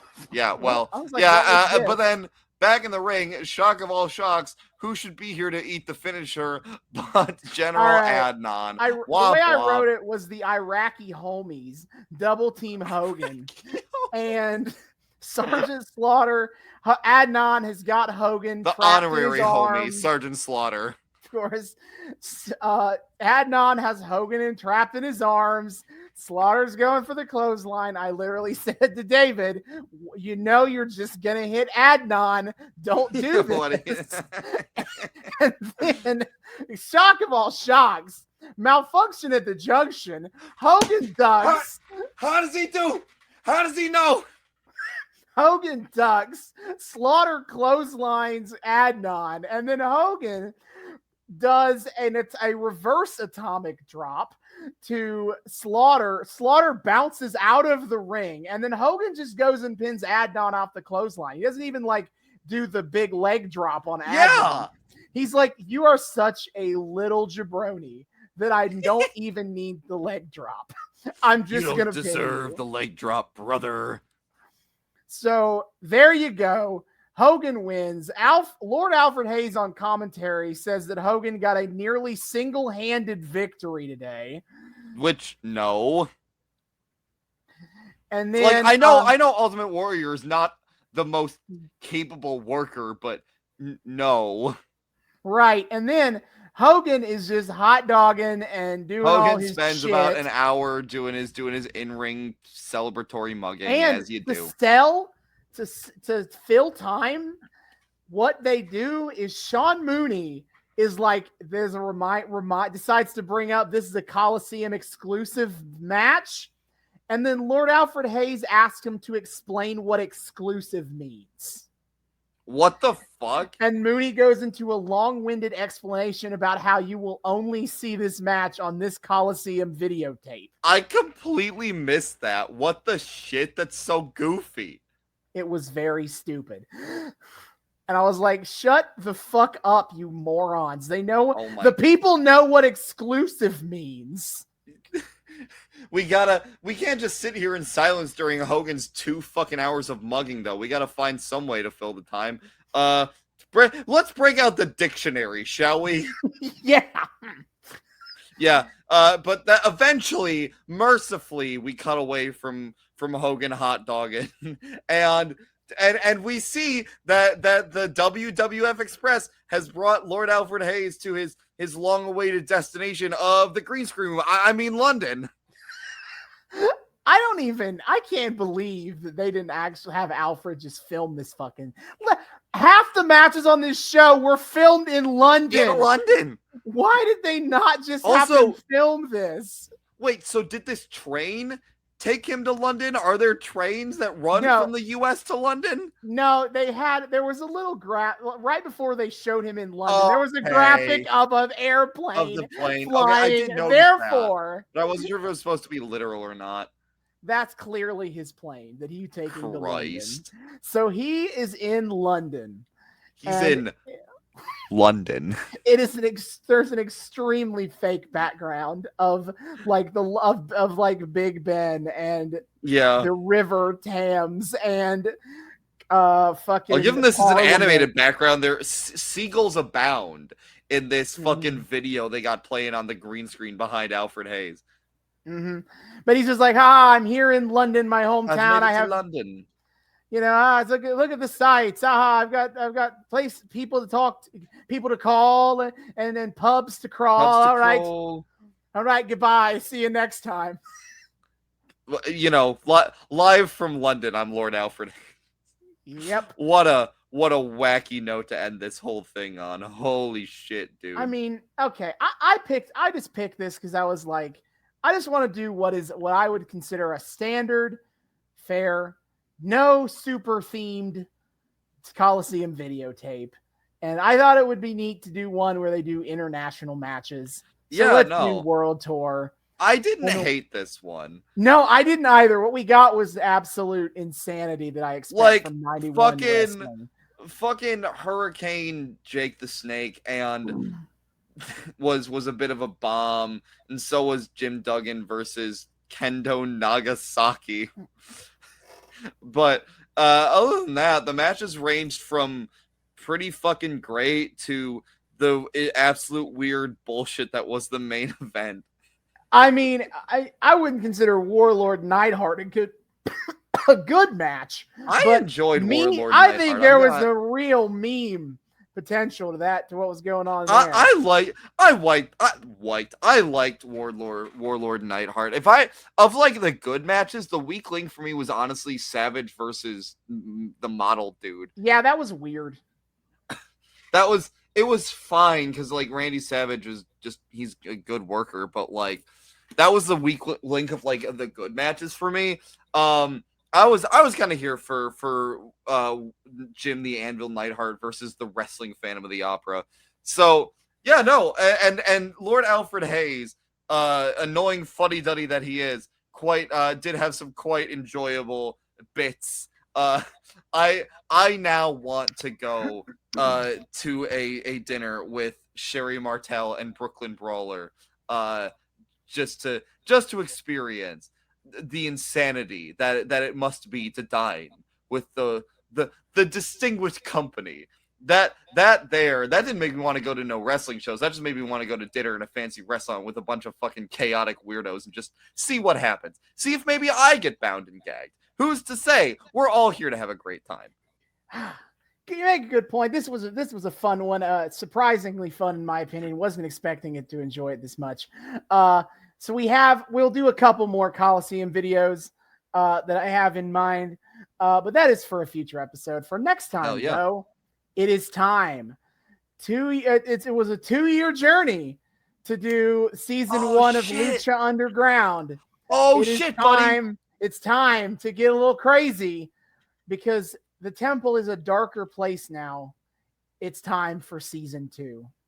Ooh, the peak of Lucha Underground. I'm so fucking hype. It's gonna be, folks. You don't want to miss that episode. I know for certain that's gonna be a good fucking episode. I love that show, and we always get good fucking content out of it. I know this one's gonna be special. Tune in. Definitely. Until then, David, hit our plugs. Yes, sir. Friends, thank you so much for once again listening to yet another episode of the Noobs and Knockouts Podcast. We are delighted to have you join us on this most prestigious of wrestling podcasts. If you're a returning listener, viewer, what have you, you know the drill. Thank you so much for once again welcoming us back into your eardrums, your eyeballs, whatever it is you use to consume our content. It's just great to have you here. Hey, new people, how you doing? Thank you so much for being here. We here at the Noobs and Knockouts Podcast like to think we are friendly to both noobs and knockouts alike. So whether you are brand new to the wild, wacky world of wrestling, or you're a veteran of the weird bullshit, either way, we hope you've had a great time here. We hope you feel welcome here. We hope you want to keep coming back with us week after week. And here's how you can do so. First of all, you can find us on YouTube. We are the Noobs and Knockouts Podcast on YouTube. Hit subscribe, ring that bell, and make sure it turns a nice little solid color so you get notifications every single time we drop a brand new episode. Give us that sweet, sweet engagement. Be sure to check out all of our playlists. Austin has been kind enough to, on our YouTube, organize all of our playlists into their own separate little sections for all the different arcs we cover, so you can follow a specific arc all the way down without having to jump around a lot. It's great. And hey, you can see our like beautiful, lovely faces and all the like visual you can see the earthquake that we created for the man himself. We made an earthquake. We shook the ropes. Austin shook the ropes like a mad. That was a good one, buddy. So be sure to check us out on there. But of course, if you want that audio only experience, we completely understand. You love your audio times. We get it. We have options for you there too. You can find us on 3 of the best places to find your podcast, which would be Spotify, Google, and Apple Podcasts. Check us out there. It's a great time. Listen to us. Download us. Give us a nice little 5-star rating if you like, a nice little review, something to tell people and the algorithm, hey, maybe these guys are pretty cool and more people should listen to them. I don't know. I'm just saying. But of course, you can also find us other places on the internet. We have, first and foremost, our Twitter. We got some social media going, baby. We are on Twitter at Noobs and Knox Pod. That's at Noobs, the letter N, Knox Pod on Twitter. Come check us out there. We post memes. We engage in discourse. We put up a post every single time we drop a brand new episode, so you guys always know what the hell's going on. Of course, The highlight of our Twitter is weekly wrestling live tweeting every Wednesday night at 8 p.m. We are watching, what else? AEW Dynamite on TBS. It's a great time. I've been taking on the duties of tweeting that. Austin has come back from his self-imposed exile of not watching current wrestling, but he's currently preoccupied watching some weird nerd D&D shit on Wednesday night. So the Twitter is still in my hands. I'm sure Austin will come back at some point to add back his his input. It'll be more of a tag team. There's only like 15 more episodes or something or whatever. I don't know. Yeah, 15 weeks from now, but it's end of the semester, whatever. We'll get there. We'll get there eventually, and I'm sure we'll be hitting that tag team action. And of course, when I have the time and space for it. Additionally, on Fridays at 10 p.m. on TNT, we are watching AEW Rampage. It is the show that y'all been waiting on. See, I could do that, but I just have an aversion to watching anything live. This is true. Austin hates it. He's allergic to it. Actually, how dare television make me at a specific time and at a specific day sit down and watch a thing? Oh no, he's been spoiled by the streaming world. No. I this really is exactly have. what we were worried would happen. I really have. Those bastards. Yeah. So that we're keeping up with weekly AEW, but of course, on top of that, my man Austin likes to do his due diligence still and cover every single one of the major promotions pay-per-view events. So, my friend, what is on the docket coming up? Sure. So in the WWE on January 28th, we only a couple weeks from now, we have the Royal Rumble. The Royal Rumble. It is, 30 men and 30 women enter, and one man and one woman will walk away with a world championship match of their choosing at WrestleMania. Absolutely. They got to point the sign, the whole 9 yards. Sign pointing. It's honestly goated. The one time I went to Raw during the road to WrestleMania, I very specifically was like, I'm pointing at the sign. Absolutely. You have to. And of course, we hope each year that the sign doesn't get melted by its own pyro. Oof, and also owie. In addition, we have upcoming Bray Wyatt versus LA Knight in a Mountain Dew pitch black match. What does that mean? I don't know. know. Guess we'll find out. And then for the Uwoo Championship, we got Roman Reigns versus Kevin Owens. I feel like we've been here before at the Royal Rumble. I'm sure it will go different than last time. But is his name Brock Lesnar? I checked my notes, and no, Kevin Owens' name is not baby. Brock Lesnar. I'll take it. I'll fucking take it. As long as the name ain't Brock Lesnar. I don't care. Then for AEW, we have Revolution on March 5th. That is so far away. We have nothing. I have no matches to hype. But listen, they only do 5 pay-per-views a year. A lot of times I don't have anything to pitch.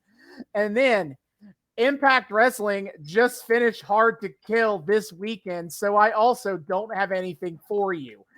Their next pay-per-view is probably, oh God, I've already forgotten what their 4th pay-per-view name is.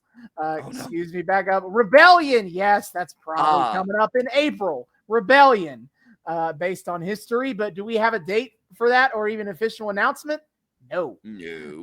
But that is what's upcoming. Absolutely. Pay-per-views. Be sure to check that shit out. It's a great time on the Twitter. If you like listening to us ramble about wrestling over here, you'll love it over on the Twitter. Our voices carry over pretty well, I'm sure. Noobs and Knockouts Pod on the Twitter. But of course, if you want to get in super direct contact with us, you can email us. We have an email address, noobsandknockoutspod@gmail.com. That's noobs, the word and this time, knockoutspod@gmail.com. You can come say hi to us there. Tell us what you think about the show. Request things that you want to see us cover on the show. Tell us how based and red pill our hot takes are. Call us idiots. Either way, start discourse. Send us memes or just say hi. We love people saying hi. We would love to say hi back. Noobs and knockoutspod@gmail.com. gmail.com. And of course, finally, you can also find us on Patreon. We are also the Noobs and Knockouts Podcast on Patreon. The link for that is in our Twitter. $1 a month gets you early access to episodes and a shout out at the end of each episode. Shout out to the sugar daddy, Kyle Smith, for his contribution. Enjoy your perks, buddy. Thank you so much. If you want to enjoy your perks alongside our boy Kyle, then check us out on the Patreon. Give to that $1 tier, Noobs and Knockouts Podcast. Link is in the Twitter. See y'all next time. Hasta luego.